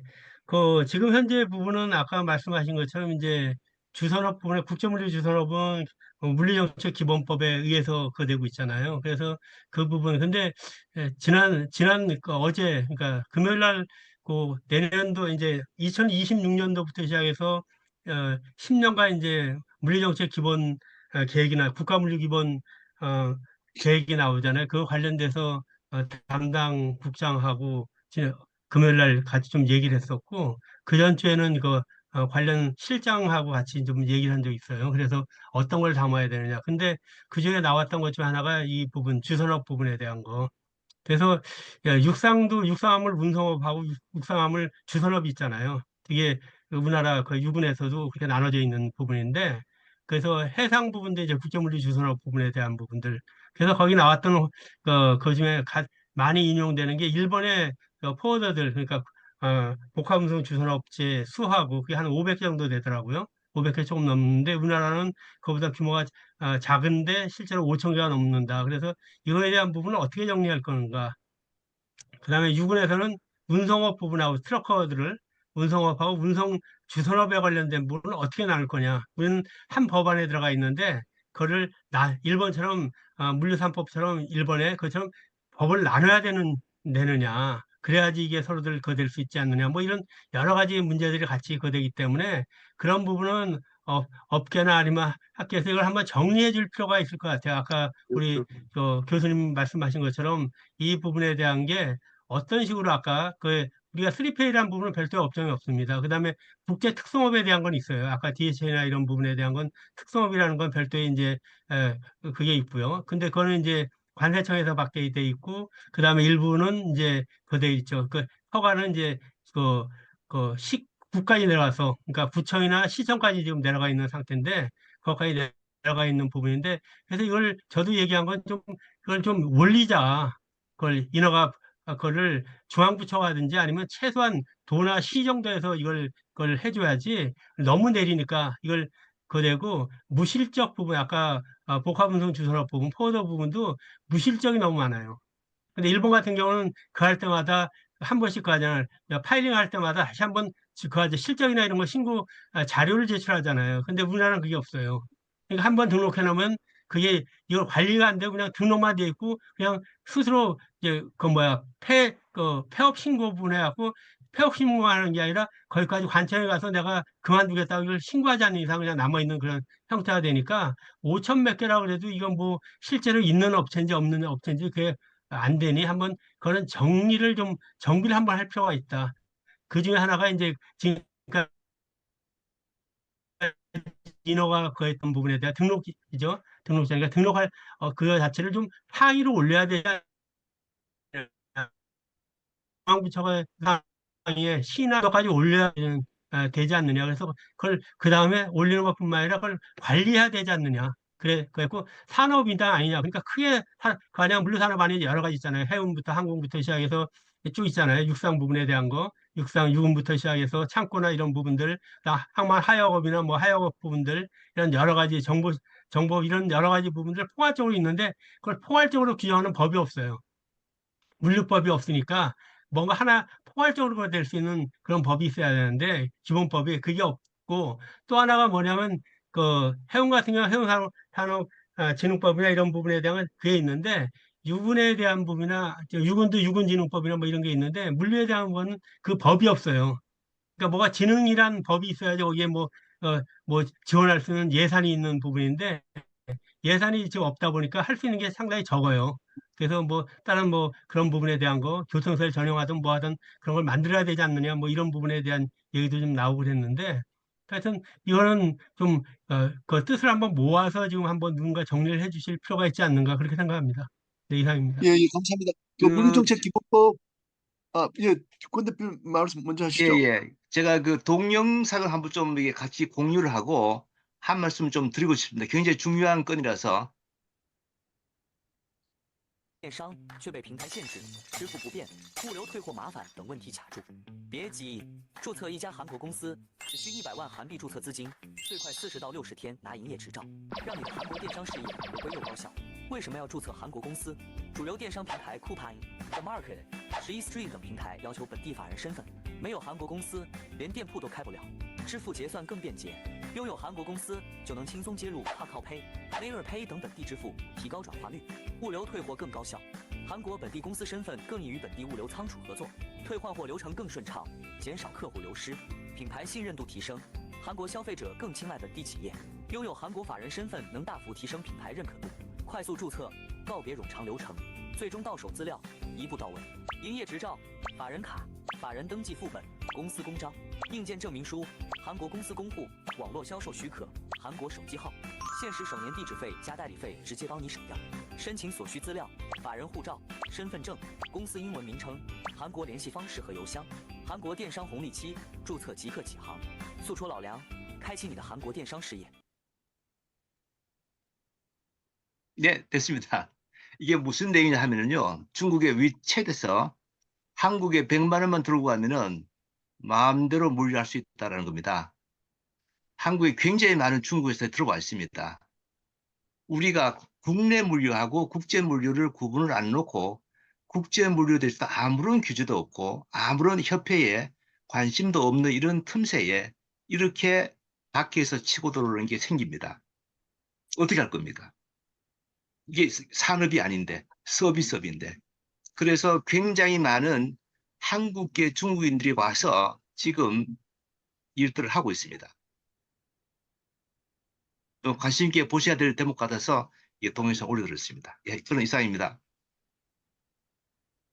예, 지금 제가 아까 물리정책기본법 그거 하나만 이제 말씀드리면은 기본적으로 이제 프레이트 포워드는 상법으로 운송 주선인이거든요. 주선인은 이름은 자기 이름이지만 계산은 이제 뭐 요청한 사람 돈을 가지고 이제 하는 거란 말이죠.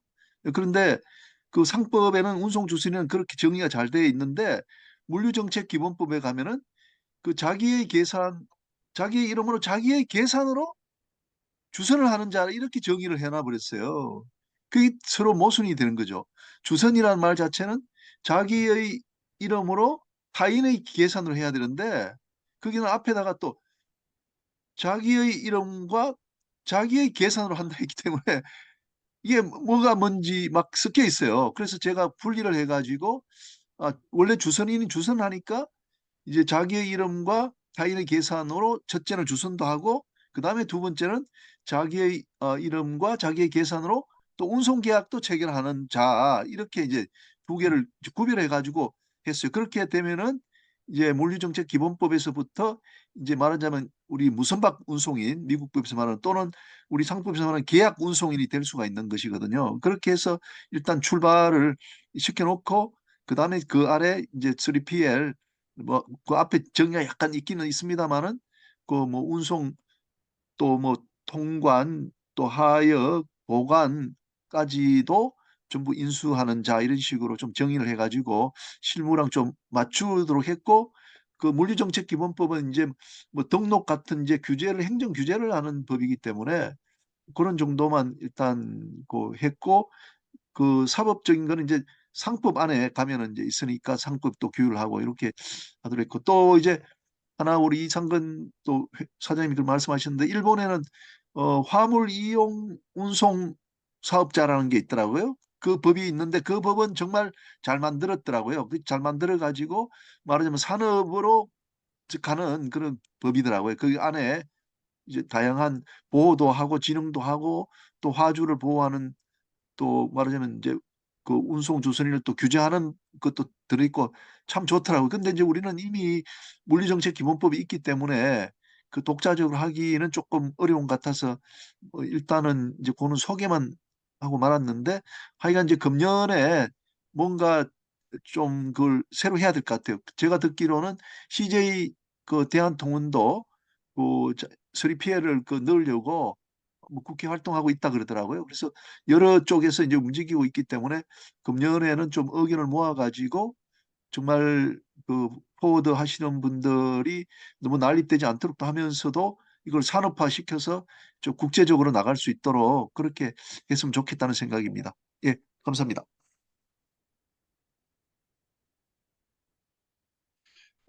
일본에 강명호 선장님 들어와 계시는데 강 선장님 좀 일본 사정 좀 말씀해 주실 수 있으신가요?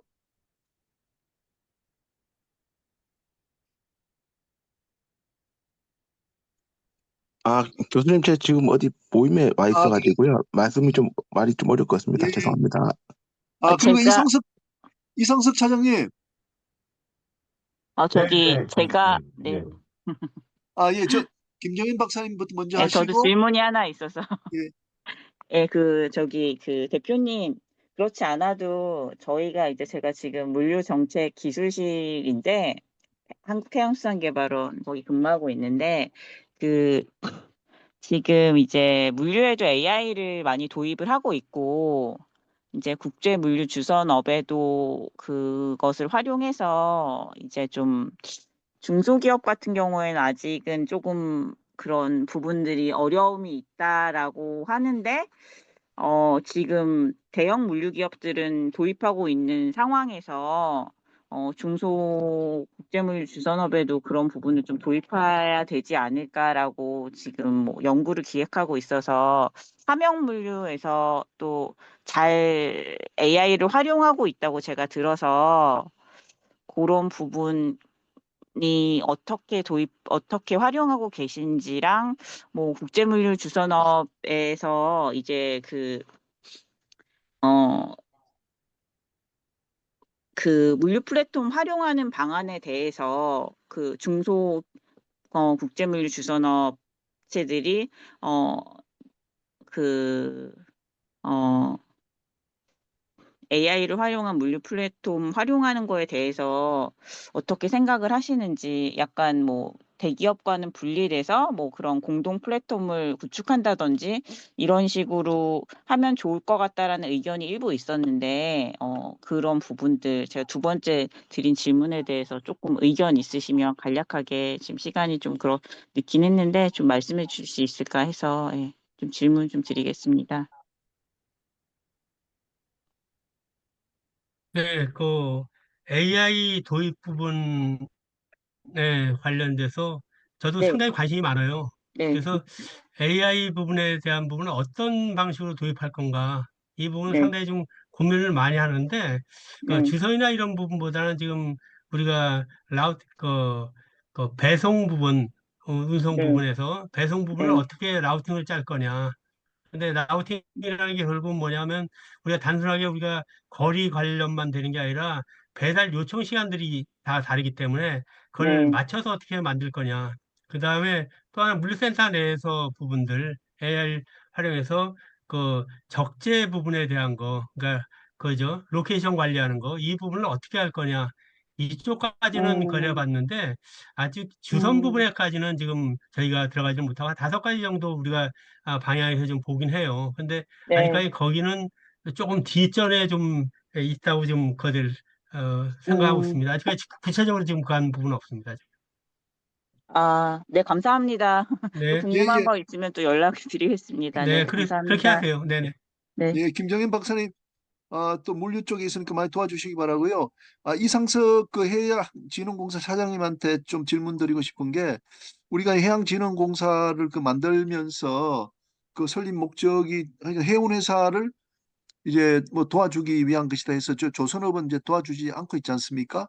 그래서 그 사이에는 이제 물류 하시는 분들 도와줄 수 있는지 했을 때 해운법에 이제 그 이제 주체가 아니기 때문에 해운법은 이제 선박을 일단 가지고 있어야 되거든요. 소유하거나 보유하고 있어야 되는데 물류회사들은 그런 게 아니기 때문에 그 지원의 대상에서 빠졌었거든요. 다만 이제 더 음, 할 수 있었다면은 항만운송사업법인가요? 거기에 나와 있는 분들인데 제가 이제 듣기로는 최근에 이제 그 해양진흥공사가 조금 더 그 이제 영역을 넓혀 가지고 물류 회사들이 해외 진출할 때 뭘 좀 투자나 또 보전 같은 걸 해준다고 좀 들었는데 그 부분 좀 소개해 주시면 고맙겠습니다. 아, 네. 작년에 저희가 해양진흥공사법이 개정이 돼서 저희 지원 대상이 이제 선사에서 이제 물류사까지 확장이 됐습니다. 그리고 해외 쪽에 투자할 때만 지원이 된다기보다는 국내도 가능하고요.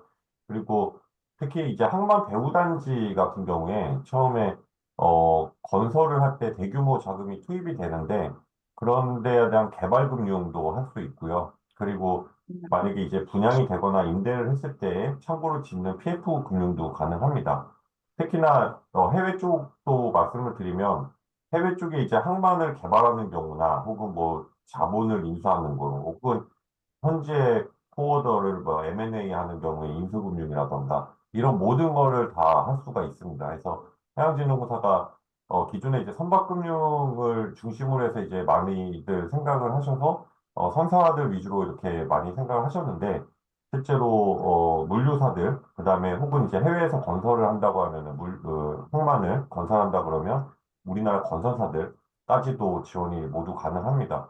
그래서 근데 이제 제가 오늘 좀 서울에서 내려온다고 조금 늦게 들어왔는데 뭐 K물류 TF라고 해서 저희가 이제 15개 물류사와 해수부, 그다음에 부산항공사, 뭐 산업은행, 수출입은행, 뭐 호텔, 뭐 같이 지금 계속 하고 있는 게 있는데 조금 이제 그 아쉬운 부분은 해외 쪽에 물류 자산을 확보할 수 있는 여력이 있는 국내 물류사들이 몇 개의 그 기업이나 될까? 이 부분이 상당히 조금 그 의문이 좀 있습니다. 그러니까 작년 같은 경우에 이제 CJ 대한통 같은 경우에 미국에도 3개소를 갖다가 약 7천억 정도를 갖다 저희가 투자를 했고요. 뭐, LX도 지금 미국에도 하고, 뭐, 베트남도 하고, 이렇게 계속, 롯데도 이제 베트남도 하고, 이렇게 계속 하고 나가는데, 이게 대부분 대기업의 위주의 어떤 지원 사업들이 되고, 조금 그거보다 규모가 작다고 하면은 해외 쪽에 있는 물류 자산을 갖다가 확보한다기보다는, 리스크를 좀 최소화하는 의미에서 이렇게 좀 진행이 많이 돼서, 그런 수요가 또 크지는 않지 않을까라는 이런 부분이 조금 어떻게 해야 될지 조금 저희가 고민스러운 그런 부분이기도 합니다. 예. 예, 제가 좀 이어서 질문 드리면은 국내 국외 관계없이 이렇게 하신다 그러는데 예를 들면은 그 뭐 동해안 이런데 그 뭐 저기 영덕이나 묵호 이런데 러시아에서 이제 동태를 가져와 가지고 창고에 넣어놨다가 뭘 보관하다가 또 팔기도 하고 뭐 그렇게 하거든요. 네, 그러면 네, 네. 그 지방에 있는 수협이나 아니면 물류 회사가 그런 동해안에 물류 창고 뭐 100억짜리 이제 짓겠다. 그래서 운영하겠다. 이렇게 하면은 해진공에서 뭐 투자도 하고 보증도 하고 이렇게 해주나요? 그거는 아니고요. 저희가 이제 그 수출입과 관련된 아, 부분, 수출입과 예, 예, 관련된, 아, 예, 예. 예. 수출입만 국내는 관련된. 안 되고, 예, 예, 예, 그리고 꼭 배후단지만 하는 건 아니고요. 이게 예, 예, 배후단지가 수출입까지는 아니라고 아니고. 예. 하더라도 할 수가 있습니다. 예. 네, 국외적인 요소가 있어야 되네요. 국외적인 요소가. 예, 예, 예. 그렇죠. 네. 잘 알겠습니다. 예, 또 다른 분들, 예, 오늘 차장님, 아직, 저 한 예, 가지만 이상석 차장님한테 좀 여쭤보고 싶은데, 포워더 인수도 그 지원을 하신다고 하셨잖아요. 혹시 그러면 이제 규모가 어느 정도인지, 지원 규모가 혹시 말씀해 주실 수 있는지. 저희가 그런 규모 같은 거가 정해져 있지는 않습니다. 왜냐하면 어쨌든 대기업이 큰 물류회사, 현재 물류회사를 M&A 하겠다 그러면 대규모 자본이 소요가 될 것이고, 예, 그러면은 그 현지에서 조달하는 어떤 인수금융, 그러니까 그쪽에 있는 주식을 사오는 그 값을 갖다가 저희가 대출을 예, 해주는 형태라던가, 혹은 예. 그 주식을 FI로서 일부 같이 참여하는 형태라고 뭐 다 가능하거든요. 그런데 중요한 거는 이제 뭐 얼마까지 뭐 예산이 있어가지고 올해 뭐 얼마 쓴다 뭐 이런 건 없습니다. 그런 건 없고요. 음. 그 상황에 맞춰가지고 저희가 그거는 판단을 해서 개별 프로젝트마다 진행을 하면 될 것 같아요. 특히 M&A 그럼 같은 경우 중소기업 같은 경우도 지원이 가능한 예, 거죠? 물론입니다. 예, 당연히 네, 가능하고요. 알겠습니다. 예, 네, 예. 네, 감사합니다. 네. 이상근 사장님한테 질문이 하나 있습니다. 네네. 들으세요? 예. 그 지금 교수님도 말씀하셨지만 저희 나라에서 이제 대형 소위 이야기하는 그 MBO나 프레이트 포워더들이 세계적인 글로벌 포워딩 회사로 성장하기 위해서 가장 필요한 것이 무엇이라고 생각하십니까?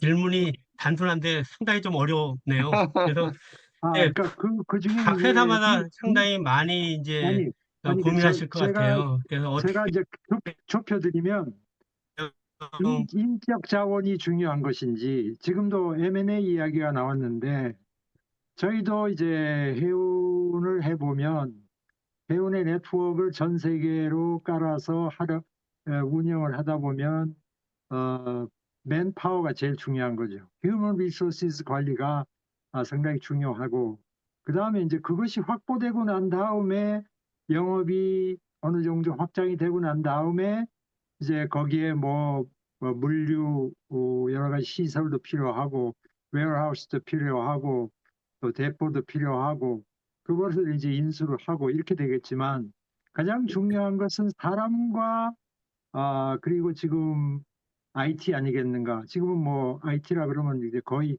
AI에 의해서 어느 정도 그 레벨이 측정이 될 수 있을 텐데, 그러한 측면에서 무엇이 가장 필요한 요소인지 생각해 보셨으면 한번 말씀해 주셨으면 네, 좋겠습니다.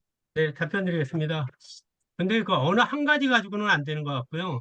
근데 가장 이제 우선순위 부분은 아까 인력 관련된 부분도 상당히 중요하겠고요. 그다음에 두 번째 자금 부분에 대한 거, 자금이 뭐 정책 자금이 됐던 국가에서 거되는 거 됐던 아니면 개인 거 됐던 뭐 펀드가 됐던 여러 가지 그런 부분이 되겠고, 그다음에 그 부분들 이걸 통해서 또 그것은 시설 장비 부분, 그다음에 인프라 관련된 부분들 이런 부분들이 하나 있겠고요. 근데 그걸 복합적으로 이제 묶으면 결국은 화주가 있어야 될 것 같아요. 그렇죠. 네. 화주가 그러니까 화주를 끌어올려면 결국 아까 요 세 가지가 인력 부분에 대한 부분도 구성이 잘 돼 있어야 되고, 그 다음에 자금에 관련된 부분들, 이 부분들, 그 다음에 인프라에 관련된 부분, 인프라는 시설 장비, 뭐 IT까지 다 포함된 부분이겠죠.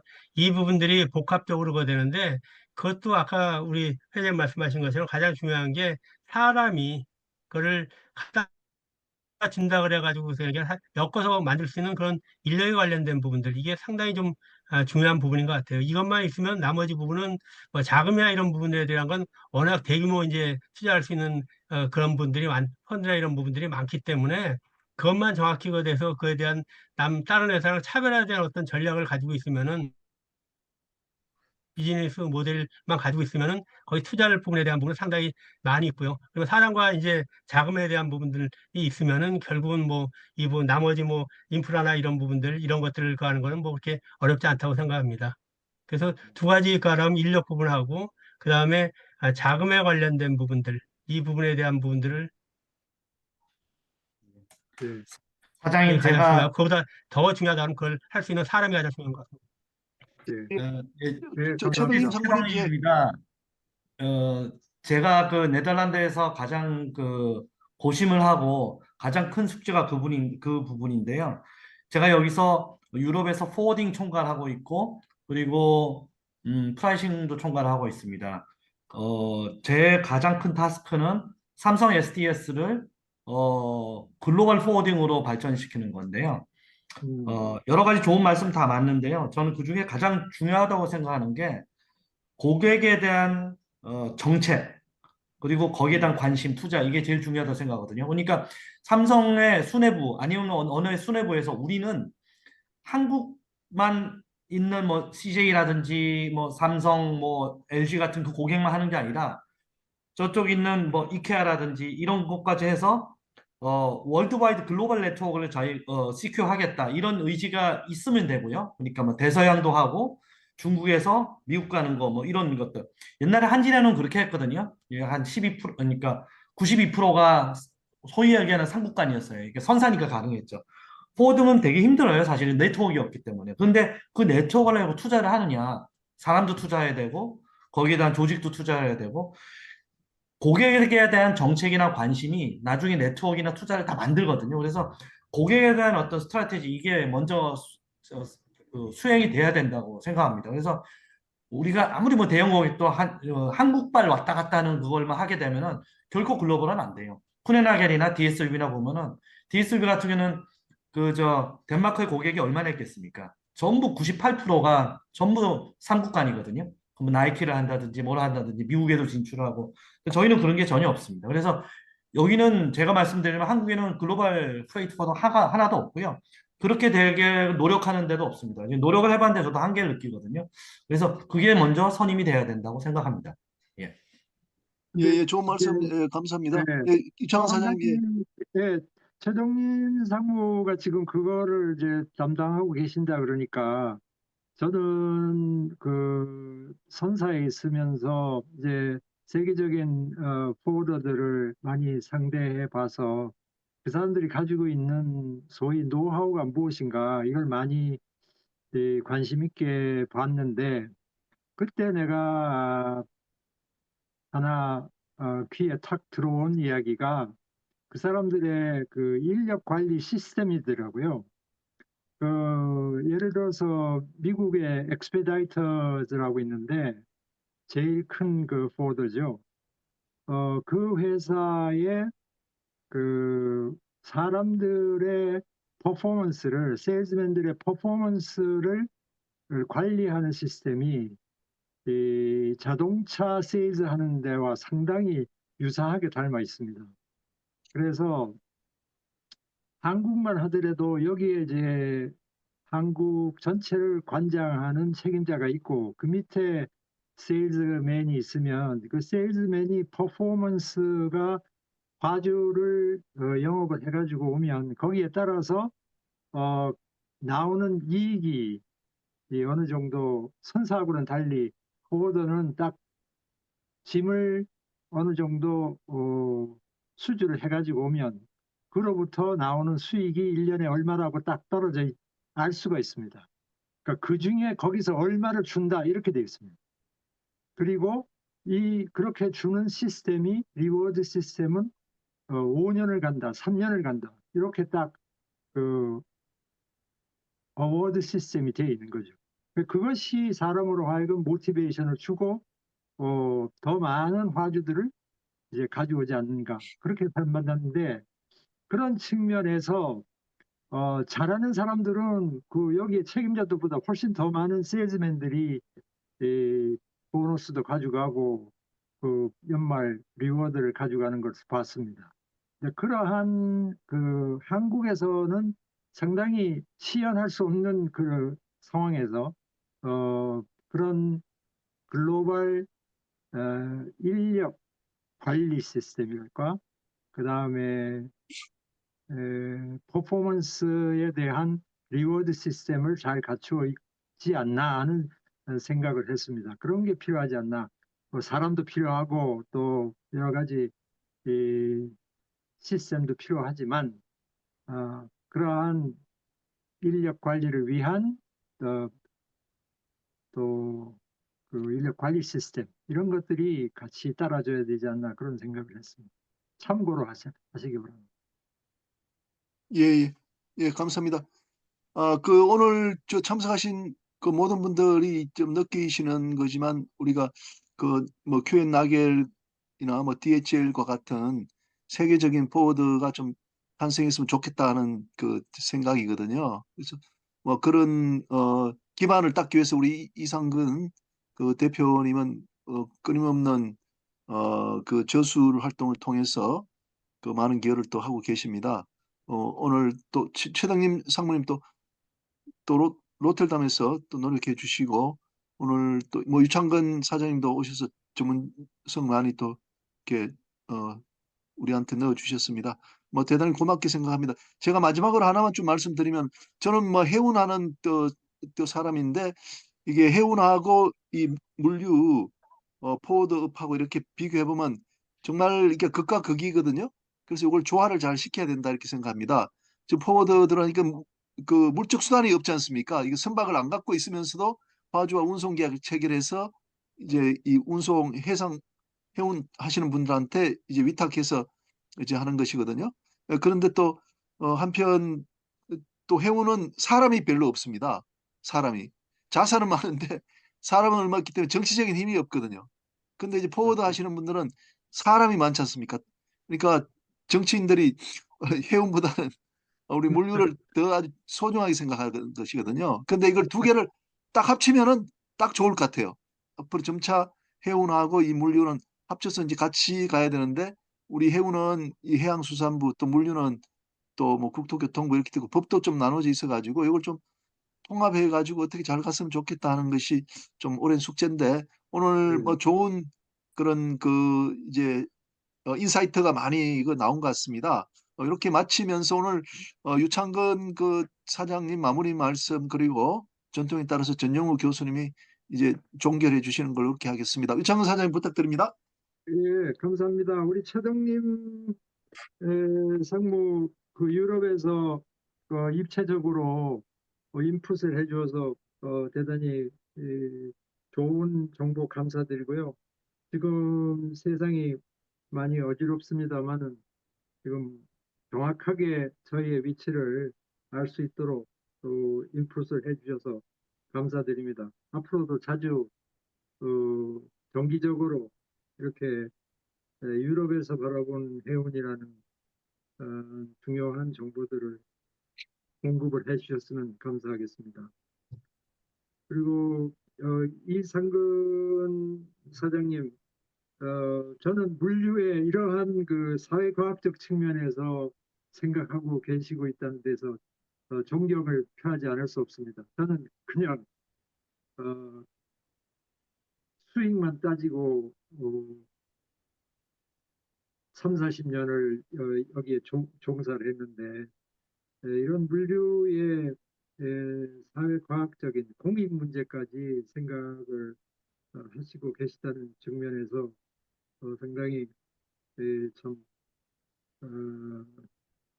존경스럽다 하는 말씀을 다시 한번 드리지 않을 수 없습니다. 이 AI라고 하는 것도 뭐 요새 휴머노이드라든지 그 로봇을 사용하는 이제 물류의 혁명들이 많이 일어나고 있는데 또 앞서 하고 계시고 또 아까 이미 이제 말씀을 드렸습니다만은 인구 소멸이라든지 저출산 고령화 시대에 어떻게 해야 되느냐 인구 정책까지 이제 물류와 연결이 되어서 국가의 역할에 대한 것도 다시 한번 강조를 해주셨는데 그러한 인사이트에 대해서 대단히 감사드리고요. 그리고 저는 뭐 대운을 오래 했습니다만 그와 이제 상대편에 서 있는 물류업계 그 보딩 회사라든지 엔디오라든지 이런 데에 우리나라에서도 세계적인 경쟁력을 가진 업체가 나와줬으면 하는 생각이 간절합니다. 그러한 것을 제일 선두에 서 계시는 분이 이상근 사장님이 아닌가 생각이 되어서 오늘 강의 잘 들었습니다. 네, 예, 감사합니다. 혹시 오랜만에 이석행 선배님 들어오셨는데 혹시 한 말씀 하시겠습니까? 예. 오늘 강의를 어려운 상황에서도 한번 유심히 잘 들었습니다. 하여튼 저도 많은 도움이 됐고요.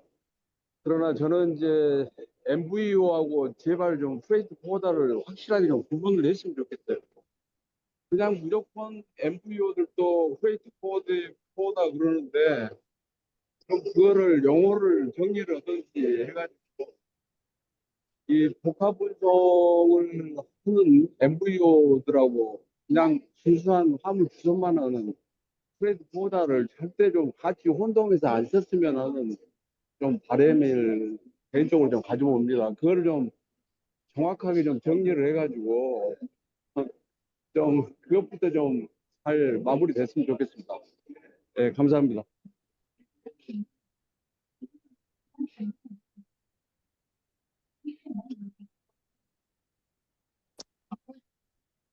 예, 이석행 선배님 우리 언제 점심 한번 하러 가겠습니다.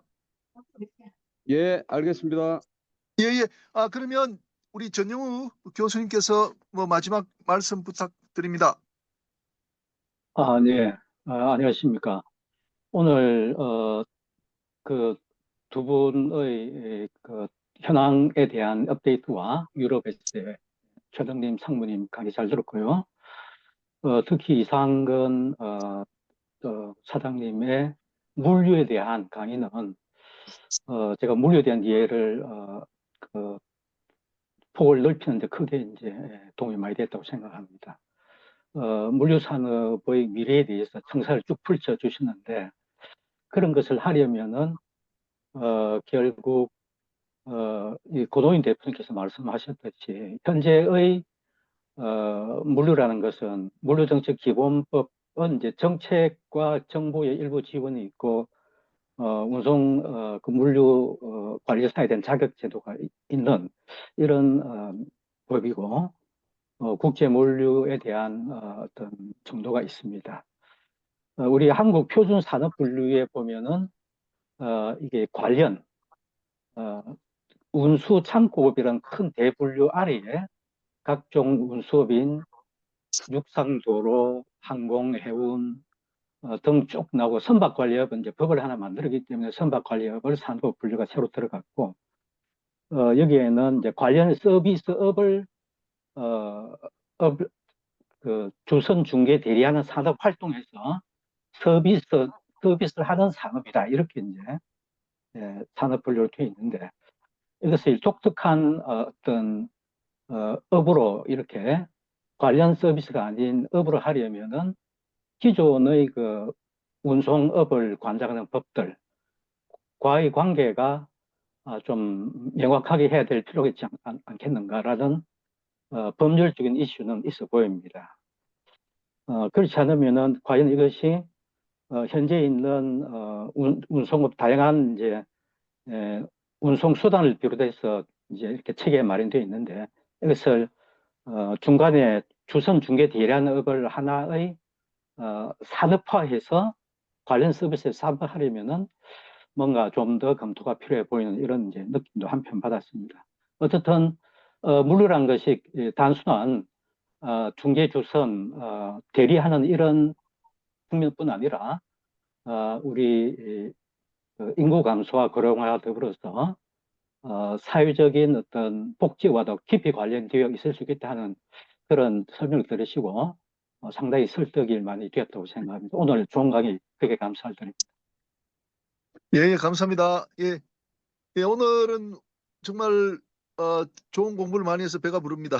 오늘 또 자장들 네 분 그리고 전영우 교수님 또 이석행 그 사장님까지 많은 분들이 들어오셔가지고 좋은 공부가 됐습니다. 내일 또 정리를 하고요. 그리고 꼭 부탁드리고 싶은 게 4월 8일입니다. 우리가 이제 책을 이렇게 폈더니 여기저기서 단체 주문을 이렇게 많이 하셨습니다. 물류 협회의 원재철 회장님께서도 100만 원 또 사주셨고 오늘 나오신 유창근 사장님께서도 또 30권 뭐 등등 많이 이렇게 해주셨고 HMM 또 오비 높으신 분들 또 10명이 그날 또 오신다 그러시거든요. 그래서 전영우 교수님도 우리가 그 차비 드릴 테니까 꼭 와주셔서 마지막 인사 말씀 오늘처럼 좀 해주시기 바랍니다. 다들 많이들 오시고요. 5시인데 저 저녁 식사를 한 100명분 정도를 식당에 주문해서 같이 가서 식사할 그 생각입니다. 많이 와주시기 바랍니다. 예, 오늘 강의 이걸로 마치겠습니다. 정말 감사합니다. 이상근 교수님 수고하셨습니다. 감사합니다. 예, 수고하셨습니다. 네, 수고하셨습니다. 네, 감사합니다. 최덕님, 최덕님 상무님 수고하셨어요. 감사합니다.